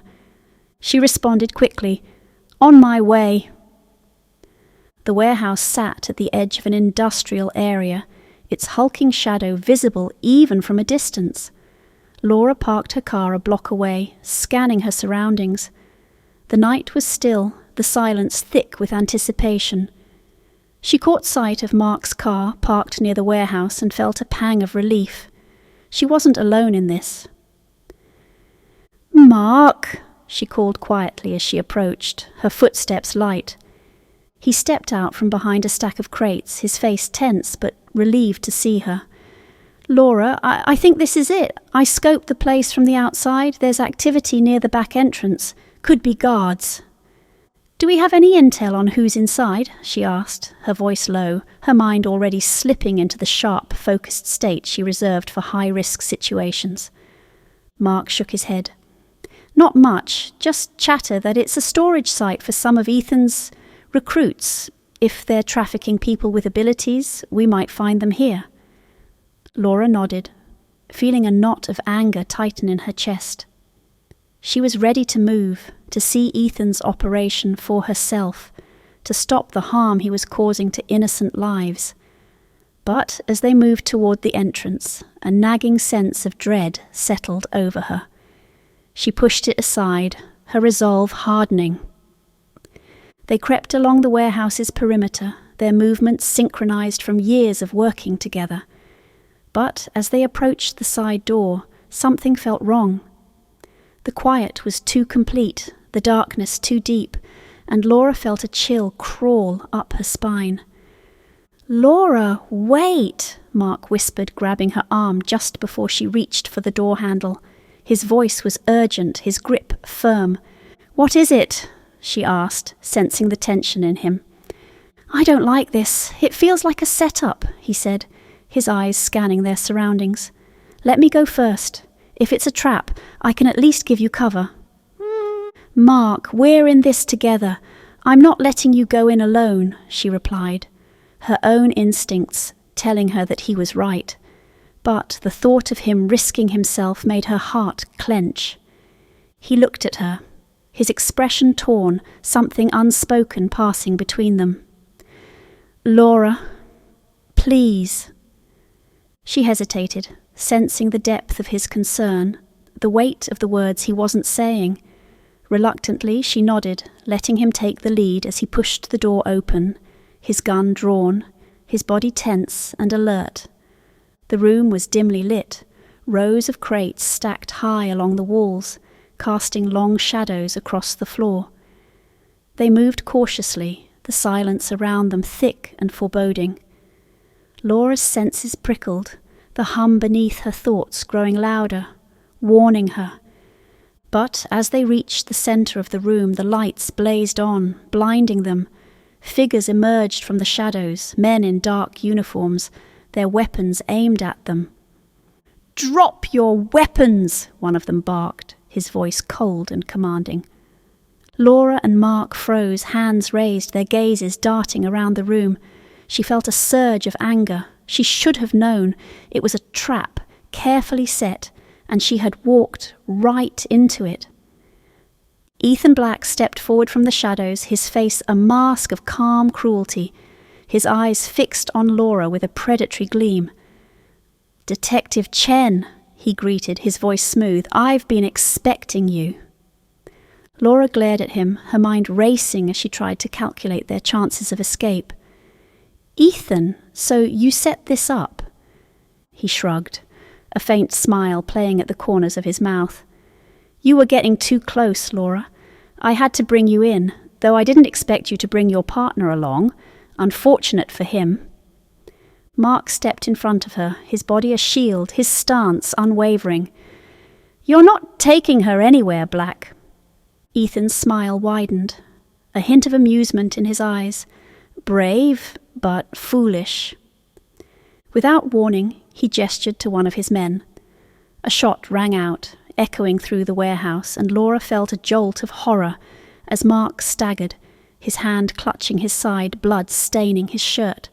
He sank to his knees, his face pale, his gaze locked on hers. "Mark!" she cried, rushing to his side, her heart pounding as she tried to steady him, her hands shaking as she pressed against the wound, trying to stem the bleeding. He looked up at her, his expression pained but resolute. "Laura, you have to get out of here," he whispered, his voice barely audible. "They're after you, not me. Go." But she shook her head, her vision blurred by tears. "I'm not leaving you, Mark. I can't." As he began to lose consciousness, she felt a rush of thoughts, raw and unfiltered, breaking through the barriers of her mind. They were his thoughts, clear, desperate, filled with a depth of feeling she hadn't realized he'd held. "I'd give anything to keep her safe. I can't let her get hurt. I should have told her I care." Laura's breath hitched as the realization hit her. He had known. He had always known from the very beginning, and he had accepted her, trusted her, cared for her in a way she hadn't fully understood until now. The intensity of his thoughts, the strength of his resolve left her shaken, her heart breaking. "Mark," she whispered, her voice choked, You knew." He managed a weak smile, his hand covering hers, his eyes softening. "Always," he murmured. "Doesn't matter what you can do. You're still you." The words sank into her, bringing both comfort and sorrow. She wanted to tell him everything she'd kept hidden, every secret she had buried, but it was too late. She felt his grip loosen, his breathing shallow, his face pale. Ethan watched them, his expression indifferent, almost bored. Touching but ultimately pointless. "You're coming with me, Detective, and if he survives, he'll be left with nothing but memories of this mistake." Laura looked up, fury blazing in her eyes. "You're a monster." Ethan shrugged. "Perhaps, But I have a purpose, and you're part of it." With a final glance at Mark, she knew she couldn't fight all of Ethan's men alone, not while protecting him. Ethan's men were closing in, but she wasn't about to give up. She squeezed Mark's hand one last time, whispering, "I'll come back for you, I promise. Hold on." She rose, her movements slow, her mind focused. She could feel Ethan's presence, his chilling awareness, his satisfaction at having trapped her. But she wouldn't let him win. She would find a way to turn the tables, to stop him no matter the cost. Later, as she was led away in handcuffs, Laura's thoughts were only on Mark. His voice echoed in her mind, his thoughts lingering with her, giving her strength. "I'd give anything to keep her safe." And she knew with absolute certainty that she would do whatever it took to save him, to end Ethan's twisted network, and to make sure no one else suffered because of her abilities. Mark had sacrificed everything for her, and now she owed him the truth she'd hidden from herself, from him, and from the world. The fight wasn't over, and she was prepared to see it through, to honour his sacrifice and bring Ethan down. For Mark, for the people Ethan had taken, for everyone who had been silenced, she would find a way. Chapter 13. Between Reality and Illusion. The mind is a labyrinth. The thought drifted through Laura's consciousness, clinging to her as she tried to reorient herself. She felt disjointed, as if her own thoughts had been tangled in someone else's, leaving her unsure where she ended and others began. Ever since Ethan's men had taken her, she had been trapped in a small, cold room with nothing but her thoughts and memories to keep her company. The silence in the room was unnerving, a blank canvas upon which her mind painted fragments of her past and glimpses of memories she wasn't sure belonged to her. She knew rationally that she was still herself, still Laura Chen. But somewhere in the depths of her mind, lines were blurring, slipping, shifting into something darker, stranger, almost foreign. Her memories drifted, fragmented by exhaustion and trauma, weaving in and out of moments she recognized and others that felt like distant echoes. She closed her eyes, images flashing across her mind. A case from years ago, the faces of strangers, her mother's warm but worried gaze. And then, as if emerging from mist, Mark's face appeared, his expression pained, yet tender, his final thoughts before slipping away etched clearly in her memory. "I'd give anything to keep her safe." The memory of him grounded her, anchoring her in a fragile sense of reality. She couldn't afford to lose herself, not here, not now. She forced herself to breathe deeply, letting the rhythm settle her. But the calm was short-lived. The walls around her seemed to close in, and her mind slipped again, like a stone falling into dark water. She found herself in a memory, but it didn't feel like hers. She was a young girl, perhaps 8 or 9, standing in her childhood home, looking up at her mother, May, who was carefully arranging incense sticks on their family altar. The smell of sandalwood filled the air, mingling with a sense of reverence and stillness. "Remember, Laura," her mother was saying, her voice gentle but firm, "our minds are like rivers. They carry many things, some light, some heavy, but sometimes the river can overflow, and you must be careful not to drown in it." Young Laura nodded, feeling a weight settle over her. She had understood her mother's words on some level, but only now, as an adult, did the full meaning sink in. She was drowning, carried along in a current of thoughts and memories that didn't all belong to her. The memory shifted, slipping through her fingers like sand. Now she was older, standing in a dark alley, her breath quick, her hands gripping the cool metal of her gun. She was alone, the shadows pressing in around her. The case was just beginning, the details of it foggy, but the feeling of fear was sharp, vivid. She wasn't sure if this memory was hers or if it belonged to someone she'd touched, someone whose emotions had slipped into her mind without her noticing. Laura snapped back to the cold room, gasping, feeling her heart racing. She reached out, touching the walls, grounding herself in the present. But her mind continued to slip, the boundaries between her memories and others eroding, as if Ethan's presence had somehow infected her, unweaving the sense of self she'd always taken for granted. And then, through the haze, she felt him, a cold, calculating presence lurking at the edges of her thoughts, as if he were observing her, studying her reactions, waiting for her to break. The mind is a labyrinth, she thought again, feeling the weight of it settle over her.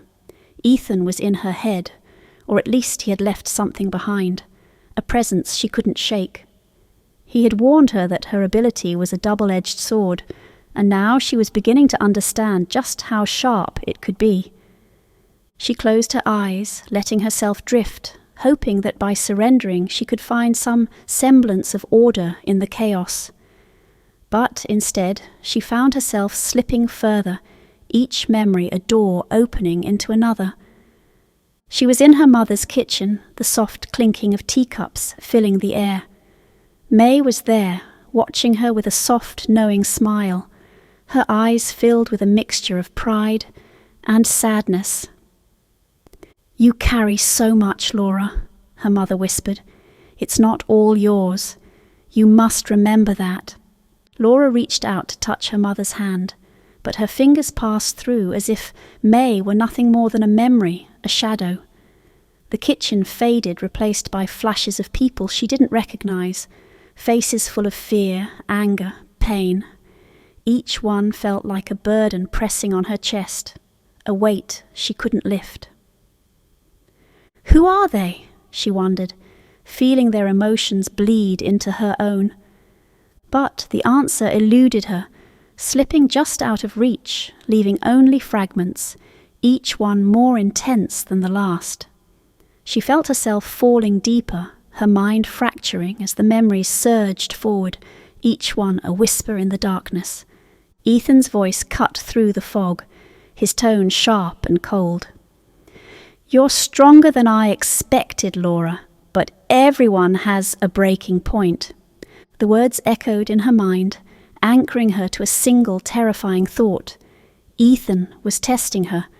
He was unraveling her mind, deliberately blending her memories with others, hoping to disorient her, to break her sense of self. And as much as she wanted to fight it, the strain was taking its toll, her own memories fading into the shadows of others. "Stay grounded," she told herself, but the words felt hollow, slipping away as the labyrinth tightened around her, each turn more twisted, more uncertain. She reached for something familiar, something she could trust. Mark's face appeared again, his steady gaze, his silent reassurance. She remembered his sacrifice, his willingness to risk everything for her. That memory held firm, a flicker of light in the overwhelming darkness. She clung to it, focusing on his face, his voice, his presence. "I'd give anything to keep her safe." The thought grounded her, clearing the fog just enough for her to catch her breath. She wasn't alone, she reminded herself. Mark's sacrifice, his loyalty, his care, all of it was real, a part of her that Ethan couldn't touch. With renewed determination, she fought to reassemble her mind, each memory a piece of her that she pulled back from the brink. She focused on her own life, her own experiences, letting them solidify around her, each one a reminder of who she was, who she had always been. The warehouse, the investigations, the faces of the people she had tried to save, all of them formed a thread, weaving her back into reality, pulling her out of the labyrinth. She wasn't just a mind, wasn't just a vessel for thoughts. She was Laura Chen, and no one, not even Ethan, could take that from her. As the memories settled, Laura opened her eyes, finding herself back in the cold room, her sense of self intact, though fragile. She felt a surge of defiance, a determination that burned through the lingering fog. Ethan had tried to break her, to warp her reality, but he hadn't succeeded. She had seen through the illusion, found herself in the maze he'd created, and emerged stronger. A door creaked open, and she looked up, her eyes narrowing as Ethan stepped into the room, his gaze cold, calculating. "I have to admit," he said, his tone laced with reluctant admiration, "you're resilient. I expected you to crack much sooner." Laura held his gaze, her voice steady. "You underestimated me, Ethan." He gave a small, humorless smile. "Perhaps, but I'll break you eventually. Everyone has a limit." She didn't flinch, meeting his gaze with a steely resolve. "Not me." Ethan studied her, his expression unreadable, but she saw a flicker of doubt in his eyes, a crack in his confidence. For a brief moment she sensed his frustration, his disappointment that she hadn't succumbed to his tactics. As he turned to leave, she felt a surge of hope. He had tried to tear her apart, but she was still here, still herself, stronger than she'd ever been.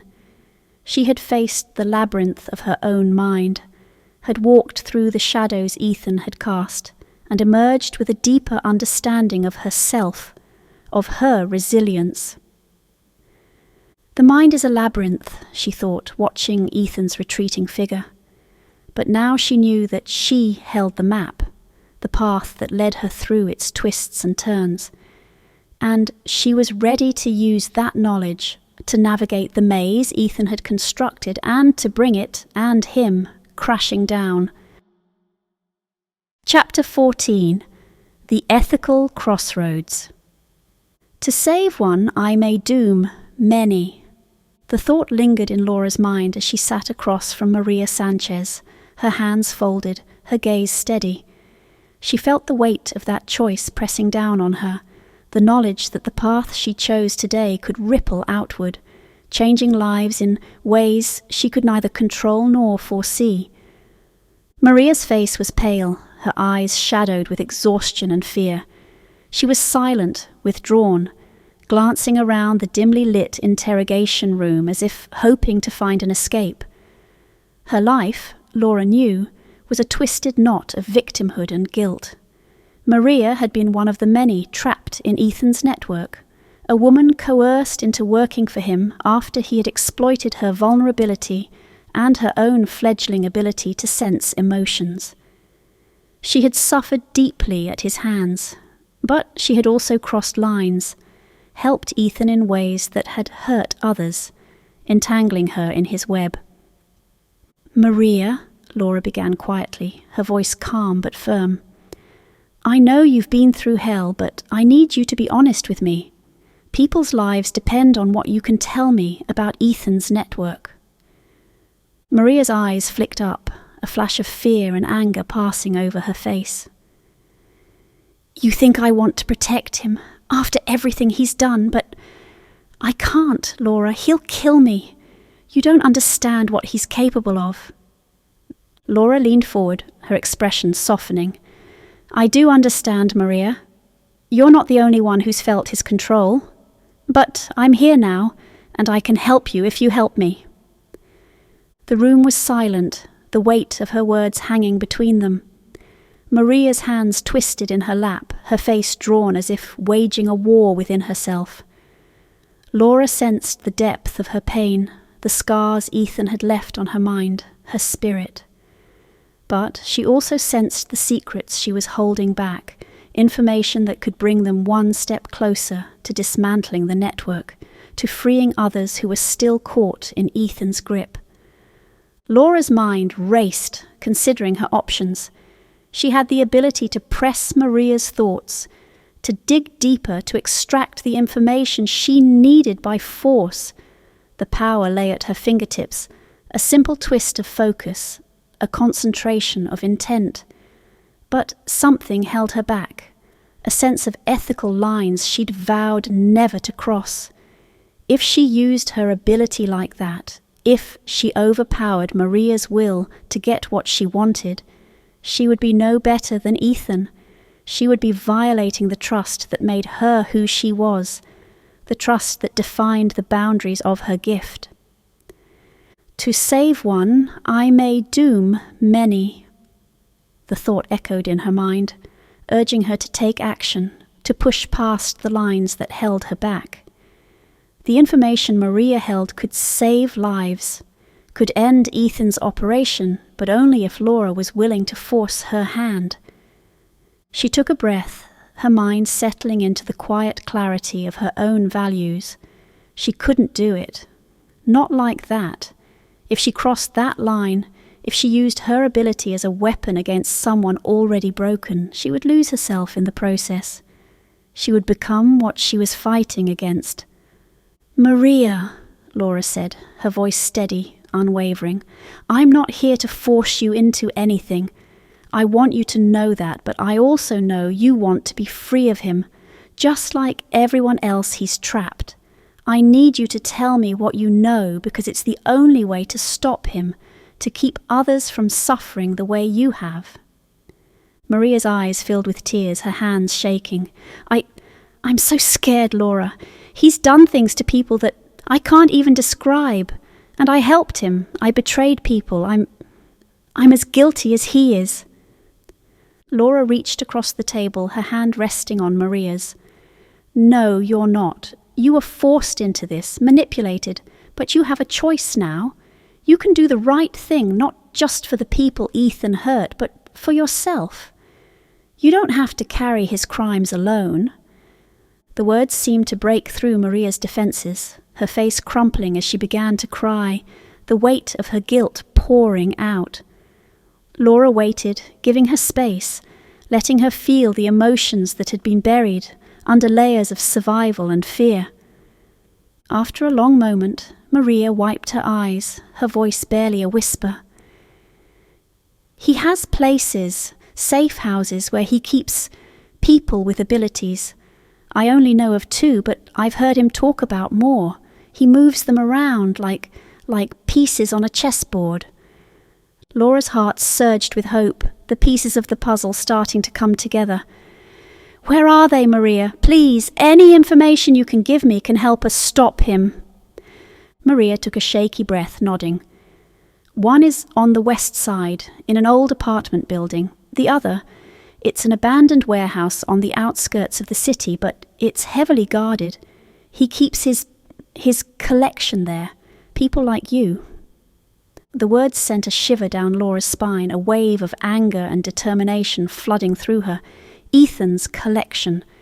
The people he saw as assets, resources to be controlled, manipulated. She couldn't let it continue. She couldn't let him keep taking innocent lives, turning them into tools for his twisted ambitions. "Thank you, Maria," Laura said, her voice thick with gratitude. "You've done the right thing. I promise we'll protect you. I won't let him hurt you again." Maria's gaze held a flicker of relief, a hint of hope that had been buried beneath layers of fear. Do you think I can ever make up for what I did?" Laura squeezed her hand, her voice gentle but resolute. "We're all trying, Maria, and every choice, every step forward matters. You're already doing what you can." Maria nodded, a tear slipping down her cheek, but her expression held a strength Laura hadn't seen before. Laura could sense the shift in her, the quiet resolve that had taken root, the desire to reclaim the life Ethan had stolen from her. It was the first glimmer of freedom she had seen in Maria, a reminder that, despite everything, hope could survive. As Laura left the interrogation room, she felt the weight of the decision settle over her, a strange mix of relief and uncertainty. She had held to her values, chosen to respect Maria's autonomy, even when the stakes were higher than ever. And yet, the choice left her questioning herself, the echoes of doubt whispering through her mind. Had she made the right choice? Could she have saved more people, uncovered more of Ethan's network if she'd just pushed a little harder, used her ability to bypass Maria's pain, her reluctance? But as she walked down the dim hallway, she felt the answer resonate within her, a quiet strength that reminded her why she'd made that choice. She couldn't sacrifice her ethics, her identity, even for the sake of the mission. If she crossed that line, she would lose herself, become the very thing she despised. To save one, I may doom many. The thought lingered, but now it held a different meaning, a reminder of the delicate balance between power and responsibility. She couldn't control everything, couldn't save everyone, but she could stay true to herself, to the principles that made her who she was. As she stepped into the fresh air outside, Laura felt a renewed sense of purpose, a clarity that had been missing since she'd first started down this path. Ethan had taken so much from the people he'd ensnared, had twisted their lives to suit his own ends. But Laura wasn't Ethan. She wouldn't wield her abilities as weapons. She would use them as tools, as a means to bring light to the shadows he'd cast. She took a deep breath, the cool air filling her lungs, grounding her. She had a new lead, a path forward, and a reason to keep fighting. She would face whatever lay ahead, no matter how dangerous, no matter how difficult, and she would do it with her integrity intact. Chapter 15. Dr. Patel's Revelation. Her potential could change everything. The phrase settled in Laura's mind, heavy with implications she hadn't yet begun to grasp. It was late when Dr. Patel's message reached her, the quiet chime breaking the silence of her small apartment. The message was brief, direct. "We need to talk. Meet me at my office after hours. No one else can know." Laura stared at the words, a flicker of apprehension mingling with curiosity.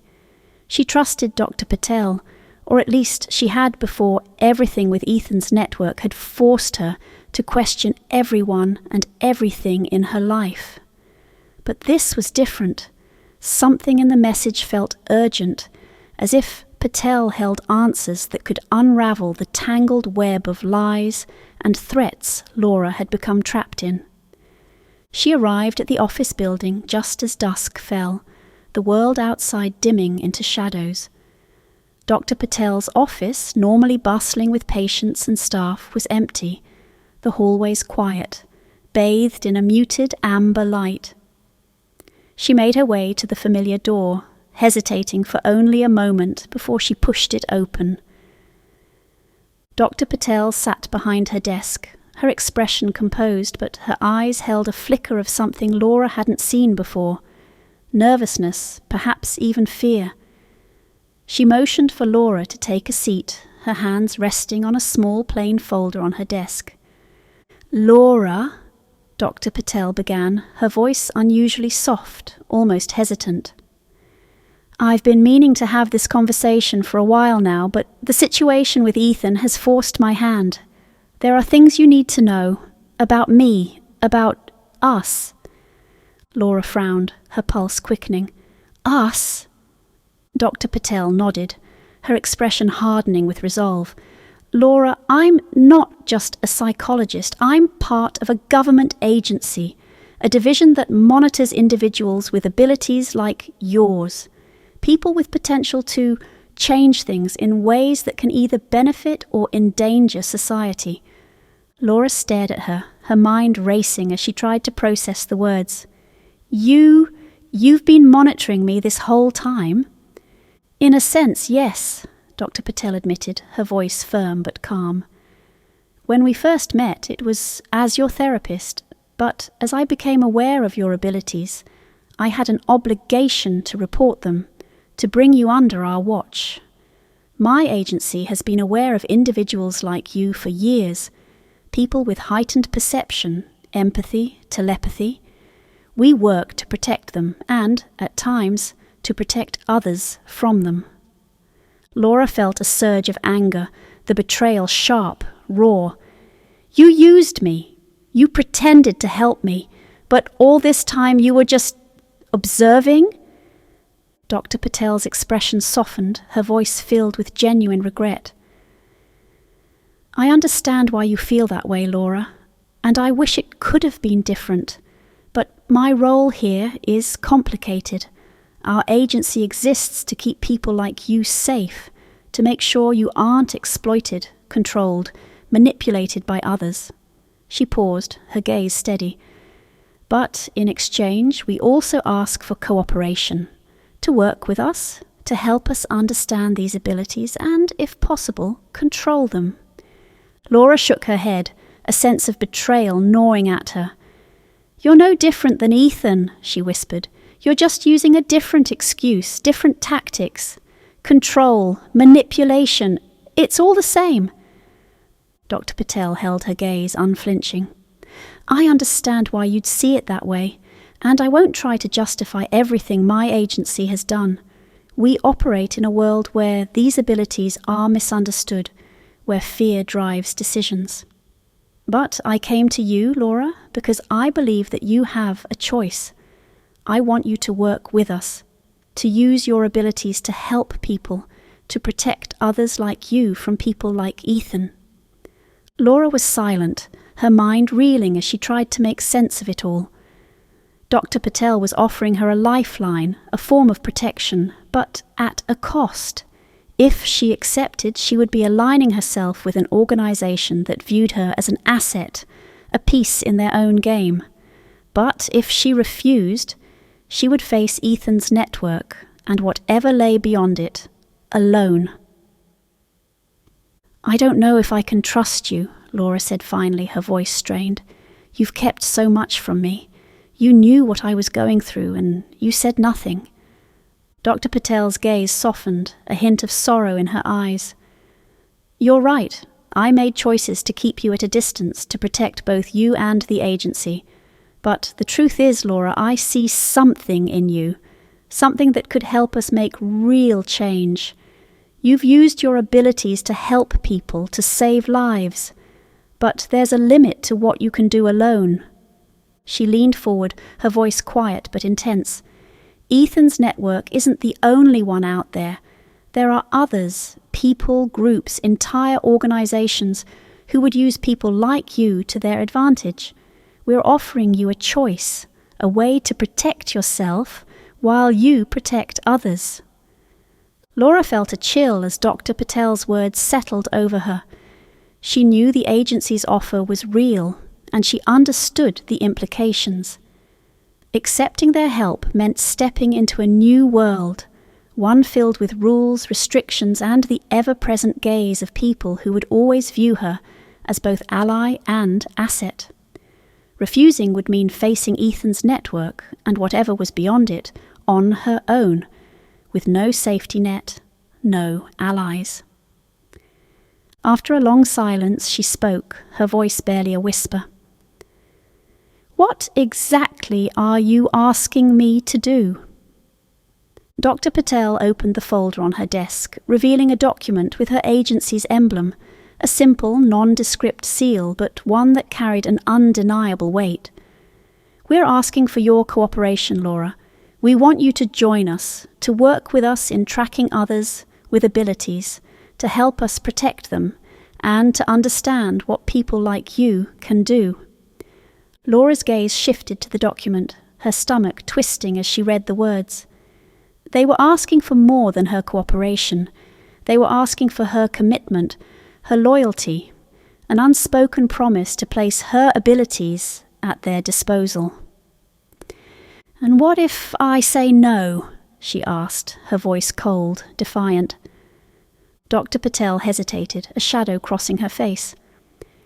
If you refuse, we'll respect that decision, but understand that we can only protect you as long as you're willing to work with us. Outside our reach, you'll be vulnerable to Ethan and to others who won't hesitate to exploit what you can do. Laura felt the weight of her words settle over her. She knew the danger she was facing, knew that Ethan's network was just one of many threats that would follow her as long as she continued to use her abilities openly. But aligning herself with Dr. Patel's agency felt like surrendering a part of herself, a piece of her autonomy she wasn't sure she was ready to give up. She looked back up at Dr. Patel, her mind racing.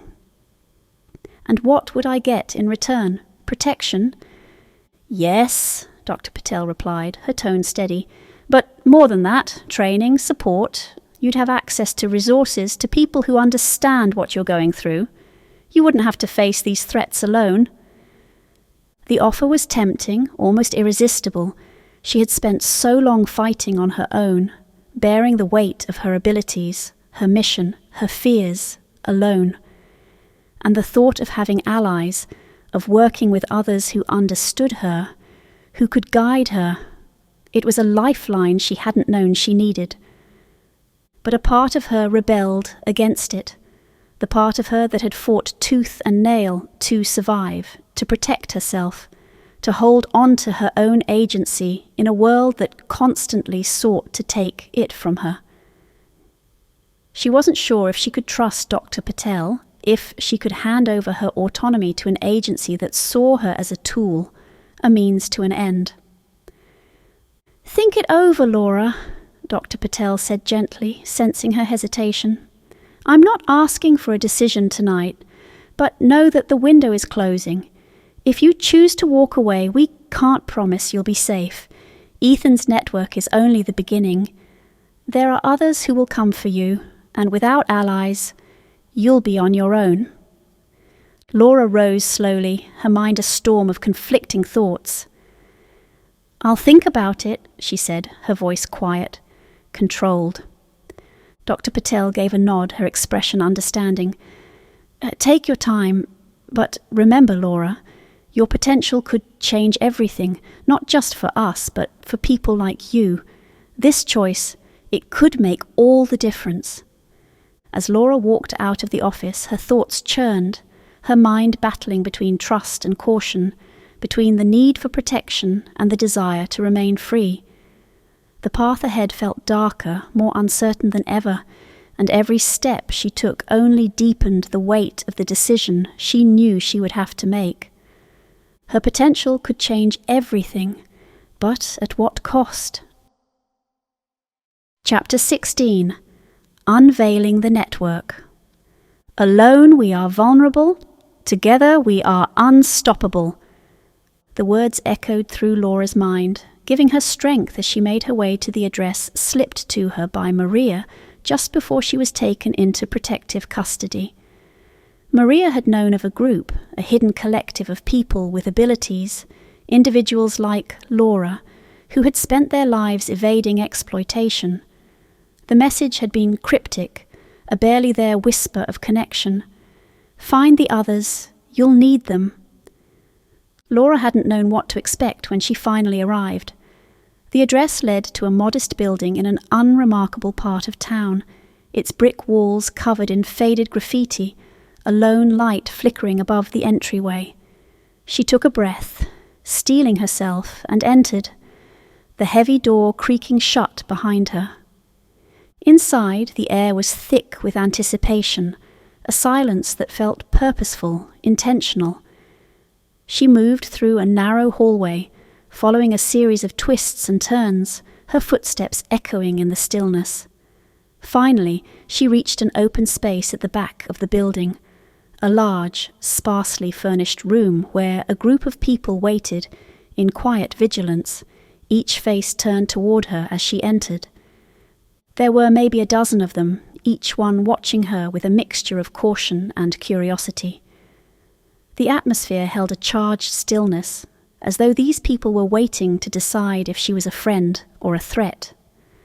Laura felt the familiar hum of her ability intensify, a pulsing connection that allowed her to sense fragments of their emotions, suspicion, hope, fear, and underlying it all, a fierce resilience born of survival. "Laura Chen," a voice called, breaking the silence. The speaker was a woman in her mid-40s, her dark hair streaked with silver, her gaze steady and unyielding. She stepped forward, her expression inscrutable. "We've been waiting for you." Laura met her gaze, feeling the weight of the unspoken understanding between them. "You know who I am." The woman nodded.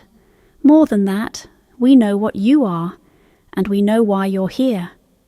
She paused, her gaze sharp. "You're looking for a way to stop Ethan Black." Laura nodded, sensing a shared determination in the woman's eyes. "Yes, but I can't do it alone. He's built a network too strong to dismantle on my own." A flicker of approval crossed the woman's face. "That's why we exist." "You may call me Eleanor," she said, extending her hand in a firm but guarded introduction. "We're here because, like you, we've had to live in the shadows. We've learned to survive by staying hidden, by protecting each other.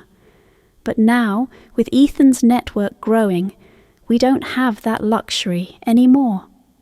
Eleanor turned, gesturing for Laura to follow her to the center of the room. The others gathered around, their faces tense but resolute, the collective strength of their presence steadying her. They had all chosen to be here, Laura realized, to stand together against a force that had preyed on them for too long. "We're an alliance," Elena explained, her voice calm but edged with conviction. "Each of us has lived with abilities we didn't choose, abilities that make us targets. Ethan's network is only one of many. Others will come, people with power and resources, each one more ruthless than the last. But together, we can resist, we can fight back." Laura felt a surge of hope, a renewed sense of purpose. These people understood the reality she faced, the precarious balance between hiding and survival. "How many of you are there?" she asked, glancing around the room. "More than you might expect," Elena replied, a faint smile on her lips. "We don't all live here, of course. We have members scattered across the city, each one with their own life, their own way of staying hidden. But when one of us is threatened, we rally. We don't leave our own behind." The others nodded, their expressions determined. Laura sensed the strength of their commitment, a shared bond that transcended words. They weren't just survivors, they were fighters, people who had endured years of fear and isolation, people who had chosen to resist rather than give in. Elena motioned for a young man in his 20s to step forward. He had a sharp gaze, his stance confident but wary, his arms crossed as he regarded her. "This is Daniel," Elena said, her tone warm but commanding. "He's one of our best at keeping our network invisible. He'll be coordinating the efforts to keep us hidden from Ethan's surveillance." Daniel nodded at Laura, his expression serious. "Ethan's network has tech we haven't fully cracked yet, systems designed to track us by subtle patterns, but we're working on a few tricks of our own.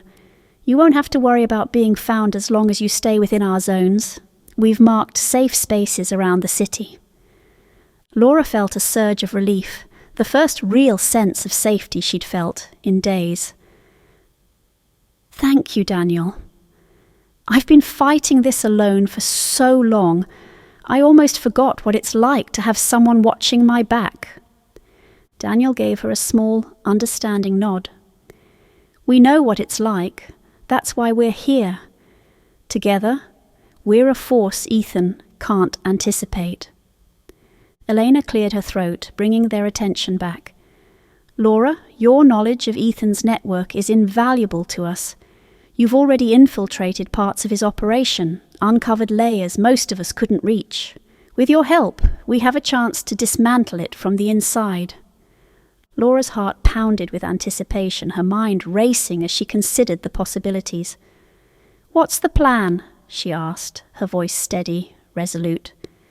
Eleanor glanced around at the others, her gaze filled with purpose. "We'll start by targeting Ethan's communications. He relies on encrypted channels, but we've found a few weak spots. If we can intercept those channels, we can learn his next moves, disrupt his operations, and locate his safe houses. Daniel has mapped out potential points of access. We'll need to move fast and keep a low profile.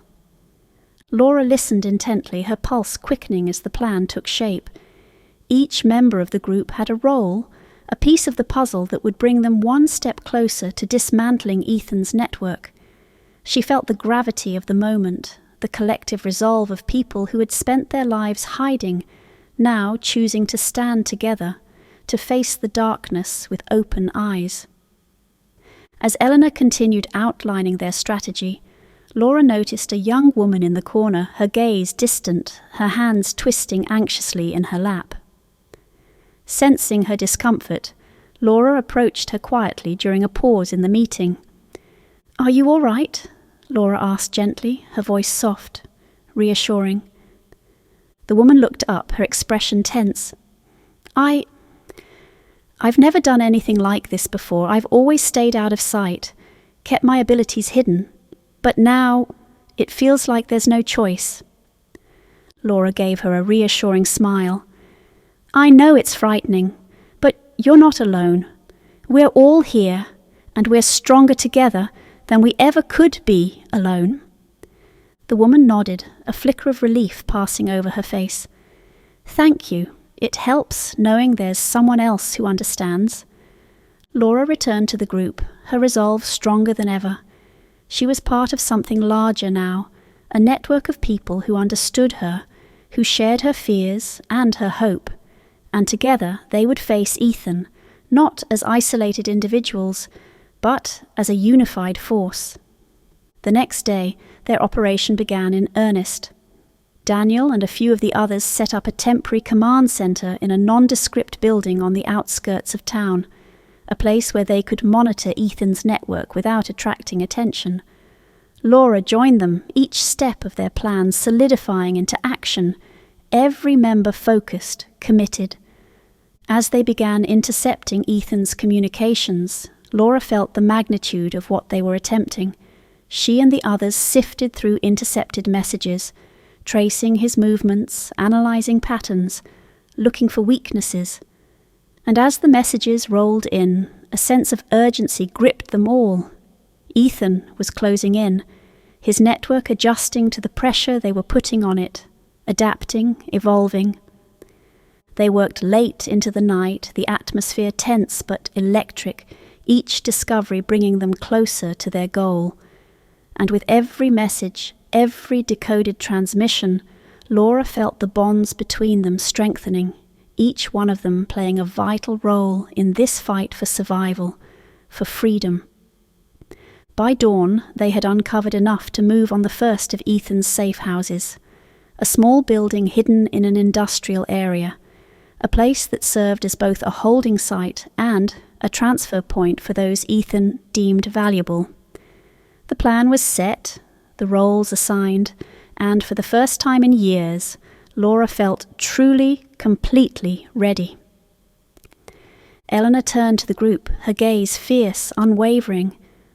"Remember," she said, her voice ringing with quiet authority, "we are not alone.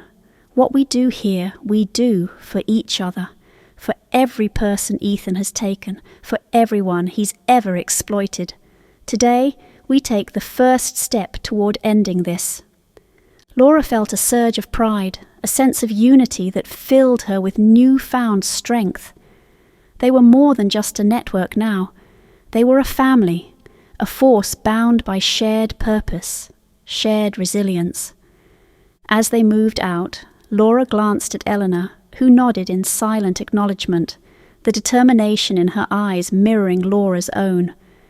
They were ready, and together they would be unstoppable. Chapter 17. Patterns and Predictions. In the chaos there is order. The thought circled in Laura's mind as she studied the complex web of Ethan's network displayed on the screen before her. Lines crisscrossed between names, dates and locations, a tangle of data that to anyone else might look random, chaotic. But to Laura, it was a puzzle, a set of patterns hidden within the chaos, waiting to be revealed. They had spent the past few days poring over the information gathered from intercepted communications and reconnaissance. Daniel and the others had provided valuable data points, small fragments of Ethan's operation that, when viewed alone, held no significance. But pieced together, they formed the beginnings of a map, a structure that revealed where Ethan moved his people, where he stored resources, and how he kept his operation hidden. Laura leaned forward, her gaze intent, feeling her ability and her analytical mind working together seamlessly. She could almost feel the network breathing beneath her fingertips, each connection pulsing with a faint hum that guided her, led her closer to the heart of Ethan's operation.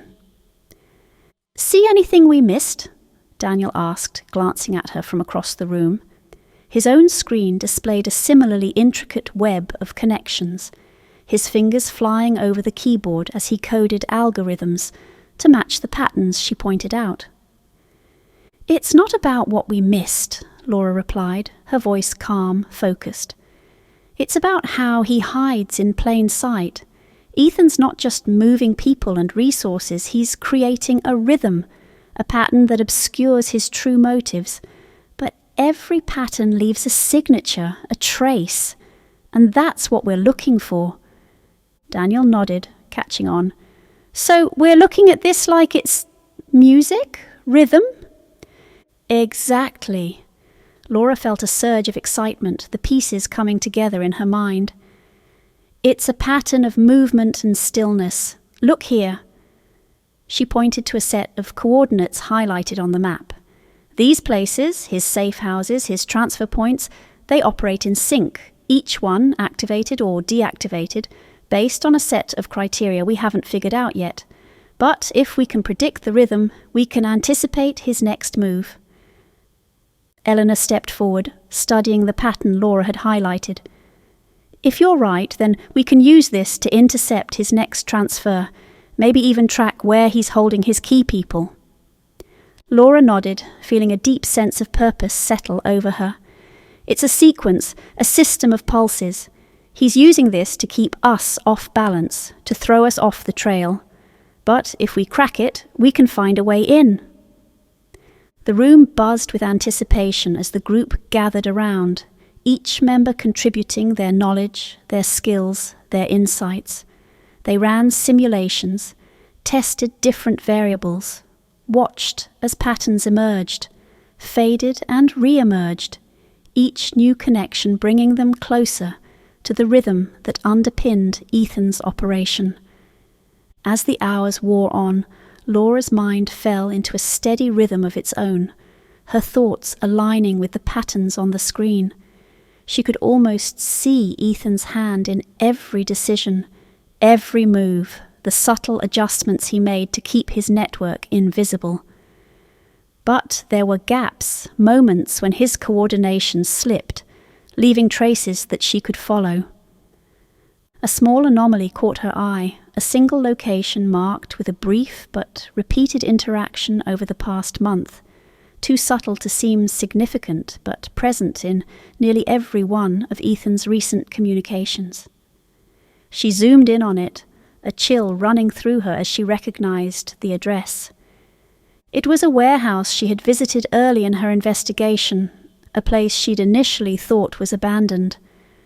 But now, with the new data in front of her, she saw it as a linchpin, a central node in Ethan's operation. It was a holding site, a place where people with abilities were likely processed, evaluated, before being sent to other locations or retained for specialized purposes.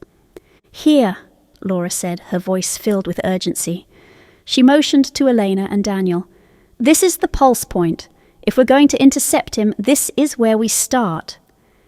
Elena's expression grew determined, her gaze steady. "Then we make a plan, but we need to be careful. Ethan isn't working alone. If he catches on, he'll adjust, and we'll lose our window." Laura nodded, understanding the stakes. The group gathered, each member bringing their own skills to the table as they mapped out the operation, the timing, the sequence of events that would need to unfold seamlessly for them to pull this off. As they worked, Laura felt her abilities sharpening, her mind drawn into the rhythm, the cadence of Ethan's patterns. The network diagrams on the screen mirrored her thoughts, each line, each connection, a visual representation of the intricate web that held Ethan's operation together. She could feel the pieces slotting into place, the order hidden within the chaos becoming clear, vivid, tangible. The night of the operation arrived, and Laura found herself stationed outside the warehouse with Daniel and 2 other members of the network, each one alert, tense, their eyes fixed on the building.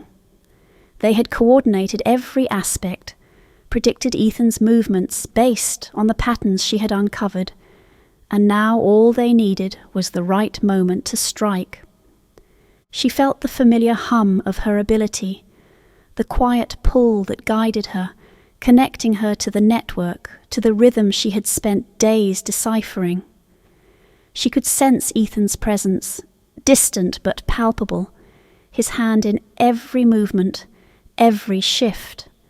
And now, for the first time, she felt as though she understood his methods, the precise logic he used to keep his network hidden. "Hold!" she whispered, signaling the others as a set of guards emerged from the warehouse, moving with practiced precision. "They're on schedule." Daniel gave a small nod, his expression focused, his gaze steady. "We're ready when you are, Laura." She took a breath, centering herself, feeling the patterns align in her mind. "Go." The team moved in unison, slipping through the shadows, their movements calculated, coordinated, the culmination of hours of preparation and precision. They breached the entrance, Laura's mind working like a metronome, guiding them through each step, each sequence, the pattern she had uncovered, allowing them to bypass obstacles, evade detection. As they moved deeper into the warehouse, they encountered minimal resistance, their timing precise, each member following the rhythm she had set. They reached the central corridor, the heartbeat of the operation, where Ethan's most guarded assets were held. Laura's pulse quickened, her mind racing as she felt the energy of the place, the lives trapped within these walls, each one connected by the invisible web Ethan had woven. They found the first set of rooms, each one locked but simple enough to bypass with Daniel's skills. Inside were people like her, men and women with abilities, their faces drawn, their expressions weary, each one a testament to the network's cruelty. "Laura," one of them whispered, recognizing her as she approached. The man's eyes filled with a flicker of hope. "Are you here to get us out?" She nodded, her resolve hardening.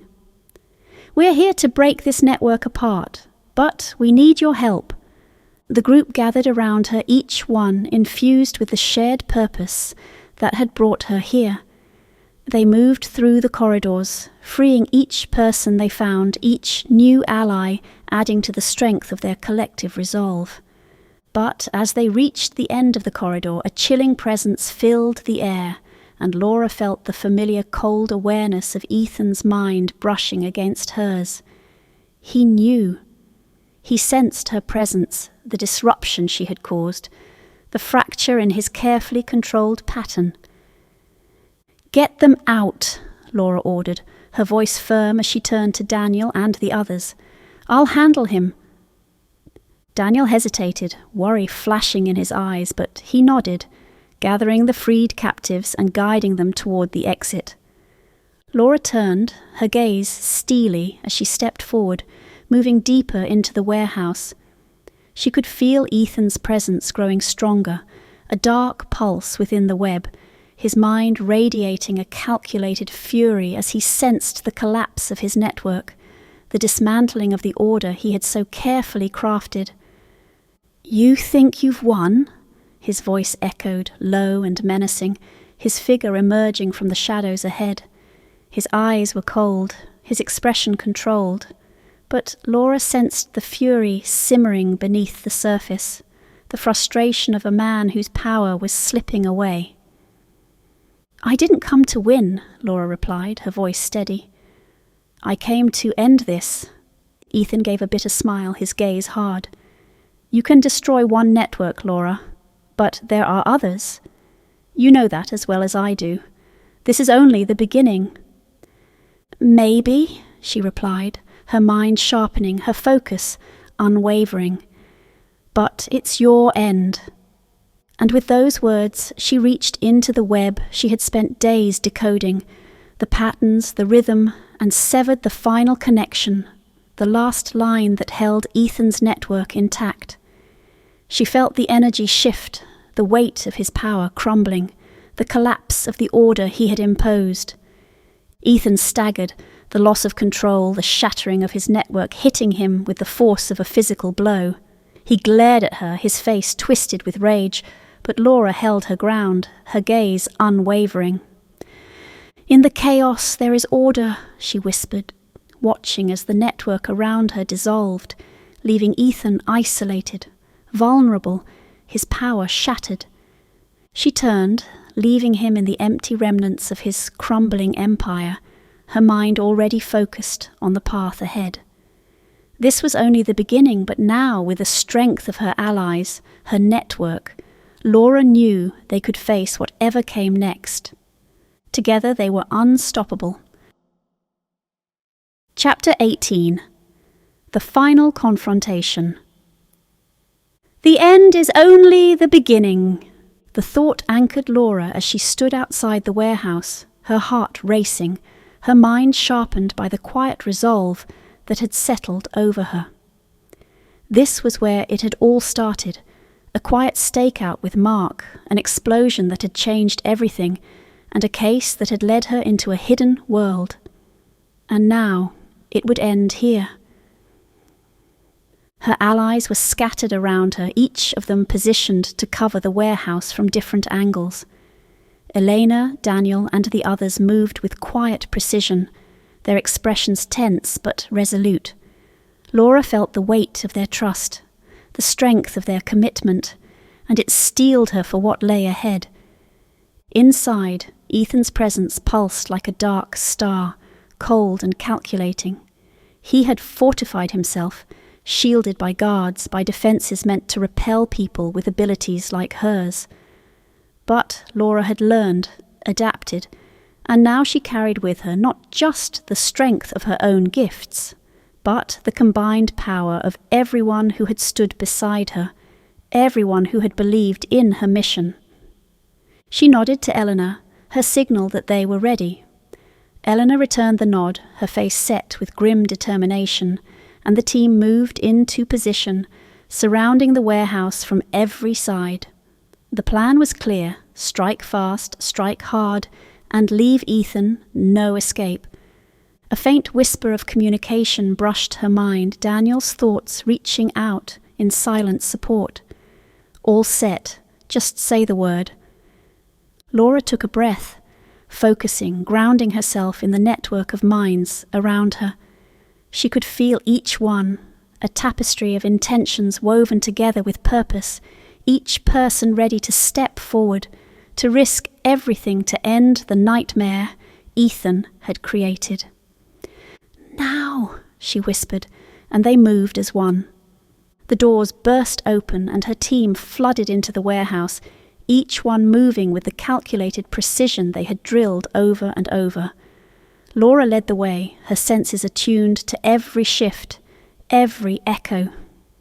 The energy in the warehouse was charged, tense, a heavy silence punctuated by the soft shuffle of feet, the click of weapons as Ethan's guards prepared for confrontation.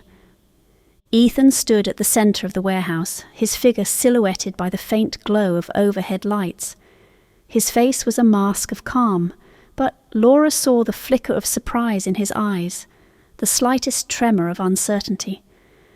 "So you've brought friends," he said, his voice low, mocking. "I expected you'd come alone, Detective." Laura stepped forward, meeting his gaze with a steady calm that masked the storm inside her. "You underestimated me, Ethan, and you underestimated the people you tried to exploit." He gave a bitter smile, his gaze shifting to the allies surrounding her. "It doesn't matter. You've walked into my trap. I've planned for this, Laura. You're only making it easier for me to take control." As he spoke, a faint hum filled the air, a pulse that vibrated through Laura's senses. She recognized it, the same shield he had used before, an energy barrier that repelled any telepathic intrusion, severing the natural connections between minds. It was a wall meant to isolate her, to weaken her, and to keep her from reaching her allies. Laura felt the pulse of resistance as she tried to connect to the others, the barrier Ethan had set up blocking her, pushing her back. She felt the faint edge of fear, the creeping doubt that whispered she couldn't win, that Ethan was too strong. But she forced herself to breathe, to focus on the rhythm she had spent days studying. She knew Ethan's patterns, his methods, his weaknesses, and she wasn't alone. With a steadying breath, she reached out to her allies, sending her focus through the pulse, past the barrier. Her mind brushed against Daniel's, Eleanor's, each connection tentative but steady.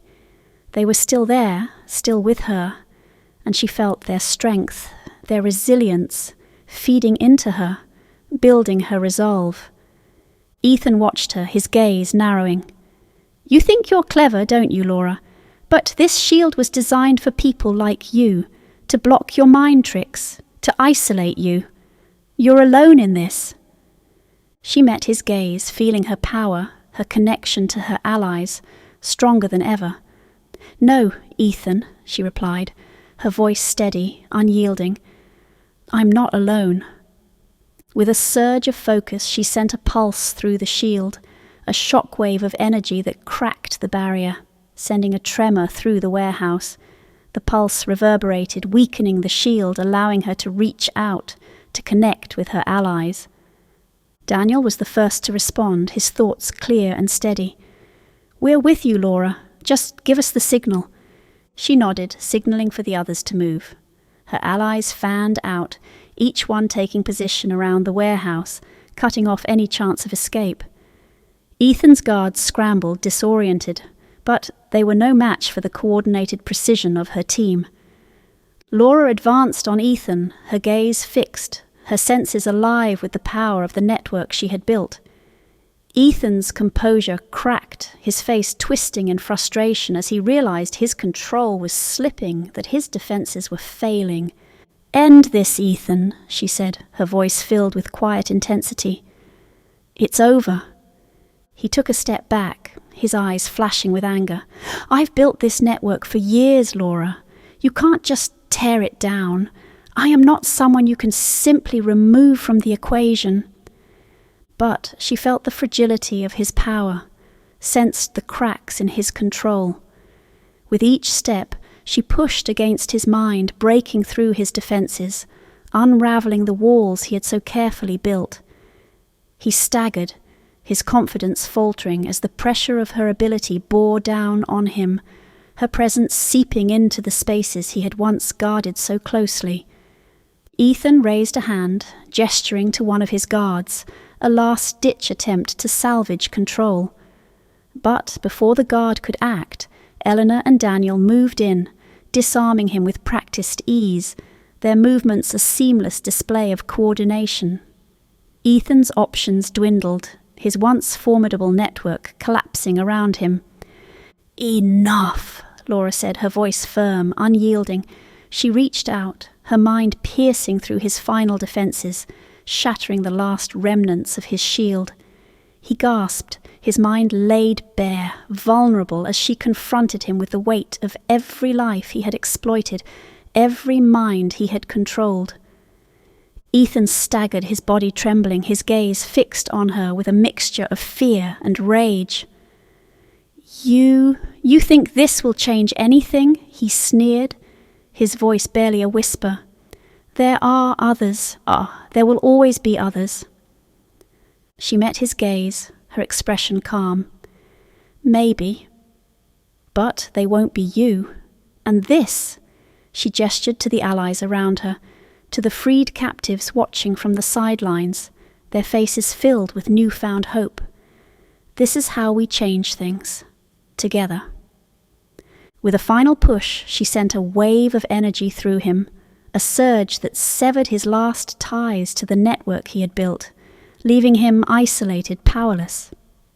He crumpled to the ground, his body still, his gaze hollow as he realized the full weight of his defeat. Elena stepped forward, signaling to their team to secure him, her gaze hard but satisfied. "It's over, Ethan," she said quietly, her voice filled with finality. Laura felt a deep, quiet relief settle over her, the weight of the mission, the years of struggle, lifting. She looked around at her allies, at the people who had fought beside her, each one a testament to the resilience, the strength they had found in each other. The warehouse fell into a heavy silence as they took in the enormity of what they had accomplished. The network Ethan had built, the trafficking ring that had exploited so many, had finally been dismantled, and in its place they had forged something stronger, a bond of trust, a unity that Ethan could never understand. As the authorities arrived, their team dispersed, each one retreating into the shadows, their mission complete. Laura stood with Eleanor and Daniel, a silent understanding passing between them. "This is just the beginning," Daniel said quietly, his gaze thoughtful. "There are others out there, people who still need us." Laura nodded, her resolve unwavering. "Then we keep going. We protect each other, protect the people who can't protect themselves." Eleanor placed a hand on her shoulder, a gesture of solidarity, of gratitude. "We'll be ready. Whatever comes next, we'll face it together." As they stepped out into the night, Laura felt a sense of peace, a quiet strength that she had earned through every sacrifice, every loss, every step of the journey that had brought her here. The end is only the beginning, she thought, a quiet promise to herself, to her allies, and to the world they were building together. And as she looked ahead, she knew that, whatever the future held, they were ready to face it. Together, they were unstoppable. Chapter 19, Echoes of the Future. We write our own destiny. The thought drifted through Laura's mind as she sat in the hospital room, watching the steady rise and fall of Mark's breathing. He lay propped up in bed, his face pale but his eyes bright, the same warmth and humour in them that had carried her through the darkest parts of this journey. "Laura," he murmured, managing a small smile. "Looks like I can't get rid of you that easily." She chuckled softly, the sound laced with relief and a touch of disbelief. "I'd say the same, but honestly, I didn't think you'd get yourself tangled in my mess." Mark shook his head, his gaze steady. "It was never your mess, Laura. I chose this, and I'd do it again if it meant keeping you safe." She felt a surge of gratitude, her throat tightening. "You knew, didn't you? About my abilities?" Mark gave a small nod, his smile fading slightly. "Yeah, I figured it out. You're not exactly subtle, you know, but it didn't change anything, not about how I saw you or why I care." His voice softened and his eyes held an unspoken understanding. "You were always more than your abilities, Laura. That's what makes you different from people like Ethan." Her heart felt full, a sense of acceptance settling over her. For so long she had hidden parts of herself, had kept Mark and others at a distance out of fear. But here he was, seeing her completely, accepting her not despite her abilities, but because of who she was, because of how she chose to use them. "Thank you," she whispered, her voice barely audible, "for everything." Mark reached out, his hand covering hers, a reassuring warmth grounding her. We write our own destiny, Laura, and yours. It's just beginning." They sat in silence, their hands intertwined, each word left unspoken, resonating between them. For the first time in a long time, Laura felt a sense of peace, a quiet assurance that she wasn't alone, that whatever the future held, she had people who believed in her, who would stand by her. A few days later, Laura stood outside her mother's house, her hands stuffed in her pockets as she stared at the familiar door. The distance between them had grown over the years, an unspoken rift that had deepened with each choice she made, each part of herself she had hidden. But now, after everything, she knew it was time to bridge that gap, to share the parts of her life she had kept secret for so long. Her mother, May, opened the door, her eyes widening in surprise as she took in Laura's presence. "Laura," she murmured, her voice soft with a mixture of surprise and relief. "I wasn't expecting you." Laura managed a small smile. "Can I come in?" May stepped aside, motioning her in, and they settled into the living room, a quiet tension filling the space. Laura took a breath, gathering her thoughts, the weight of everything she wanted to say pressing on her. "Mom," she began, her voice steady but quiet. "There are things I haven't told you. About my work, about me." Her mother's gaze softened, a flicker of understanding crossing her face. "You don't have to explain, Laura. I've always known you were different, even when you were a child. There was a light in you, something special. I just didn't want to scare you, to make you feel like you had to hide it." Laura felt her heart tighten, the words settling into the spaces she hadn't realized were so empty. "I was afraid," she admitted, her voice barely above a whisper. "Afraid you'd think I was unnatural, that I was losing myself. But I've learned that it's not about hiding who I am. It's about choosing how to use what I have, about finding balance." May reached over, taking her hand, her touch warm and grounding. "We all have parts of ourselves that are difficult to understand, but you don't have to face them alone. I'm here, Laura. I always have been." The words were like a balm, a healing she hadn't known she needed. They sat in silence, the quiet warmth between them mending the wounds that years of secrets had left behind. For the first time, Laura felt whole, each piece of herself accepted, valued, seen. In the weeks that followed, life settled into a new rhythm, one that allowed Laura to balance her work with her personal life, her duties with her relationships. Her network of allies continued to grow, each one a reminder of the strength they shared, the resilience they had built together. They worked quietly, a collective force moving against the darkness that Ethan's network had left behind, ensuring that others wouldn't face the same exploitation, the same fear. Her connection to the network became a source of strength rather than a burden, a way to channel her abilities in a way that felt meaningful, impactful, and with every choice, every action, she felt a sense of purpose, a direction that had once eluded her. Laura spent more time with Mark, their bond deepening as they navigated the complexities of their new reality.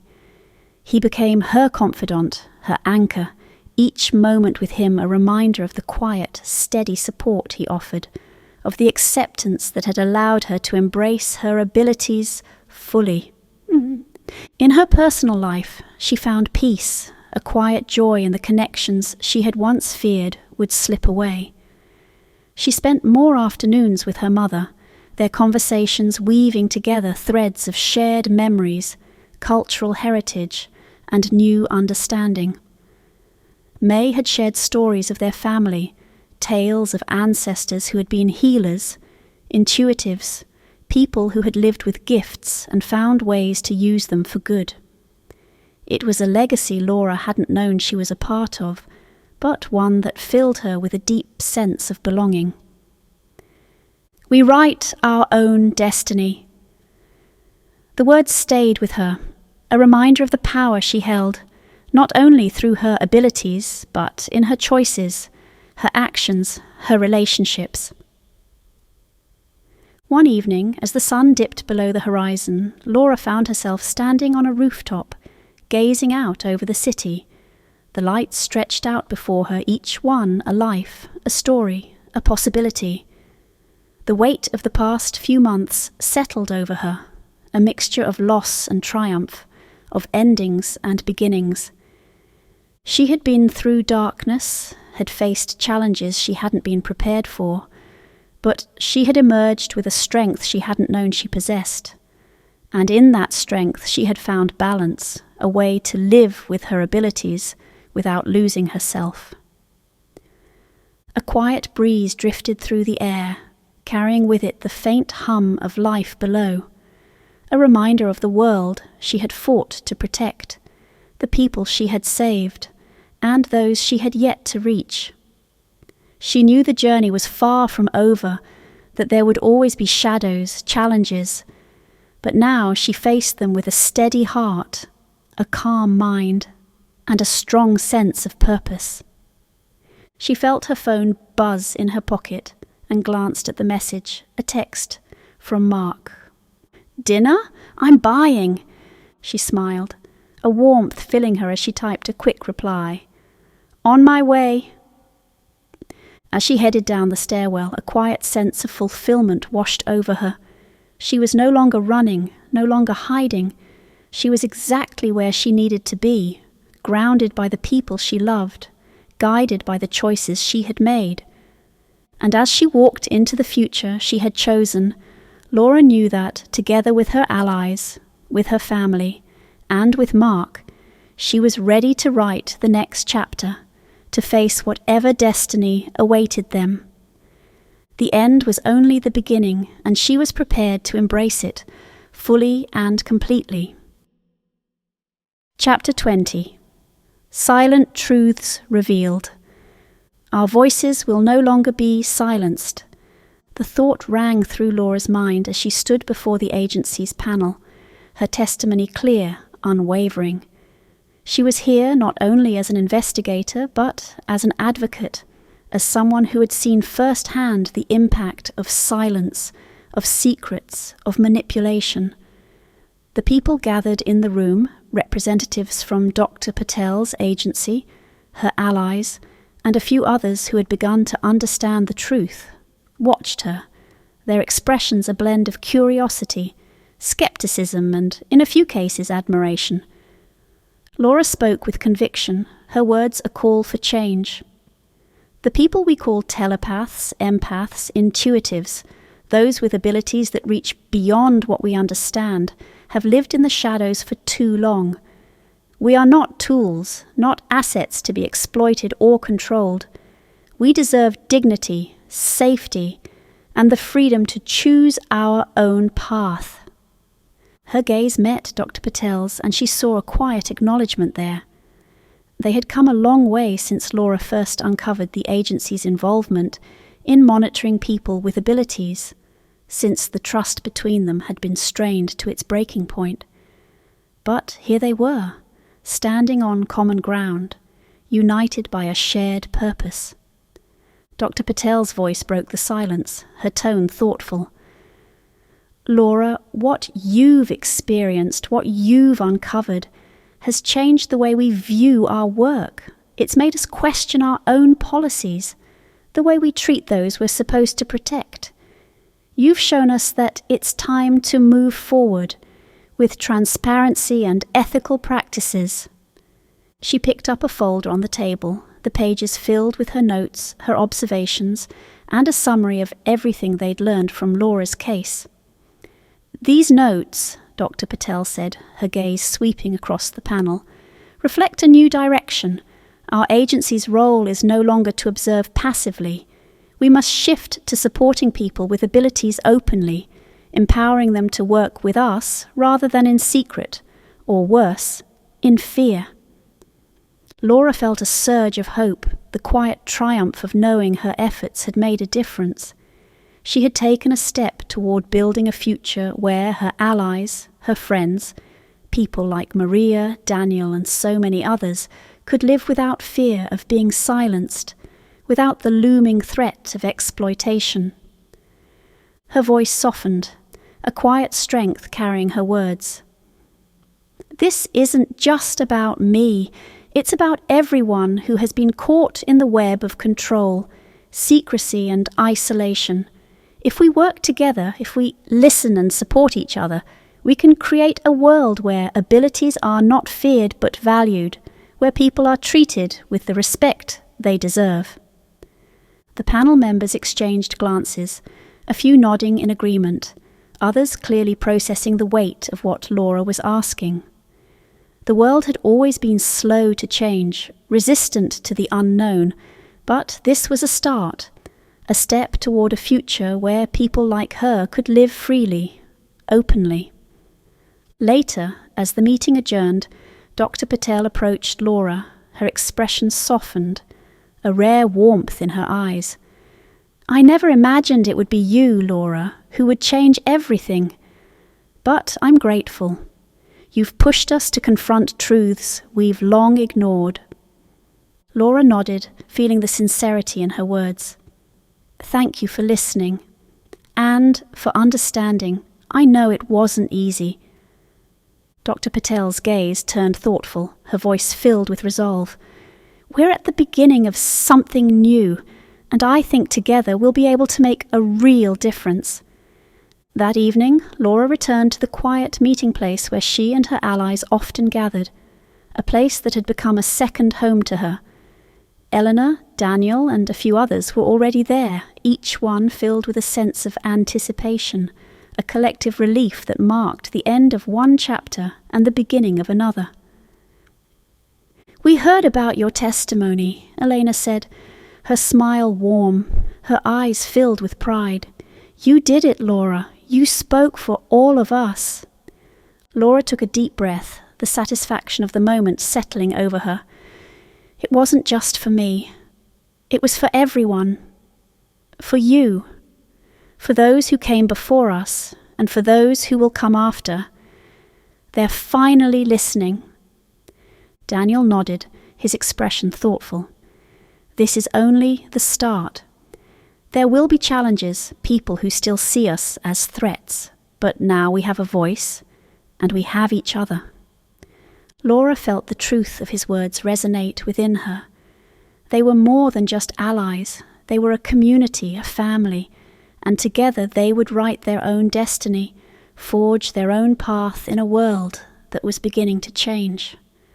As they talked about the future, the possibilities, the work still ahead, Laura realized that they had the power to shape the narrative, to create a world where their abilities were seen as gifts, where they could live openly without fear. Our voices will no longer be silenced. The thought stayed with her, a promise, a guiding light for the path ahead. In the days that followed, Laura and her allies began to integrate the changes they had fought for, establishing connections with others who had once lived in isolation, strengthening the bonds of a growing network that spanned beyond their city, reaching people who had once felt they had no one to turn to. Mark stood by her side, his presence a steady comfort as she navigated this new chapter.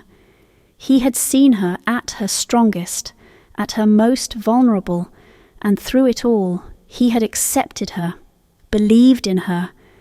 Together they worked to support the community, helping those who needed guidance, those who had once been caught in Ethan's web. One evening, as they gathered to share stories and celebrate their progress, Mark leaned in, his voice soft, a quiet admiration in his gaze. "Laura, you've changed more lives than you know. You've given people hope." She smiled, the weight of his words filling her with a deep sense of fulfillment. "I couldn't have done it without you, without all of you." They sat in silence, watching as laughter and conversation filled the room, as people who had once been strangers came together, united by a shared understanding, a shared journey. This was the world they had fought for, a world where their voices could be heard, where their lives, their stories, could finally be told. As the evening drew to a close, Laura looked around the room, a sense of peace settling over her. This was just the beginning of a new chapter, a silent truth revealed, a future forged from resilience, unity, and hope. The end was only the beginning, and as Laura looked ahead, she knew they were ready to face whatever came next, together.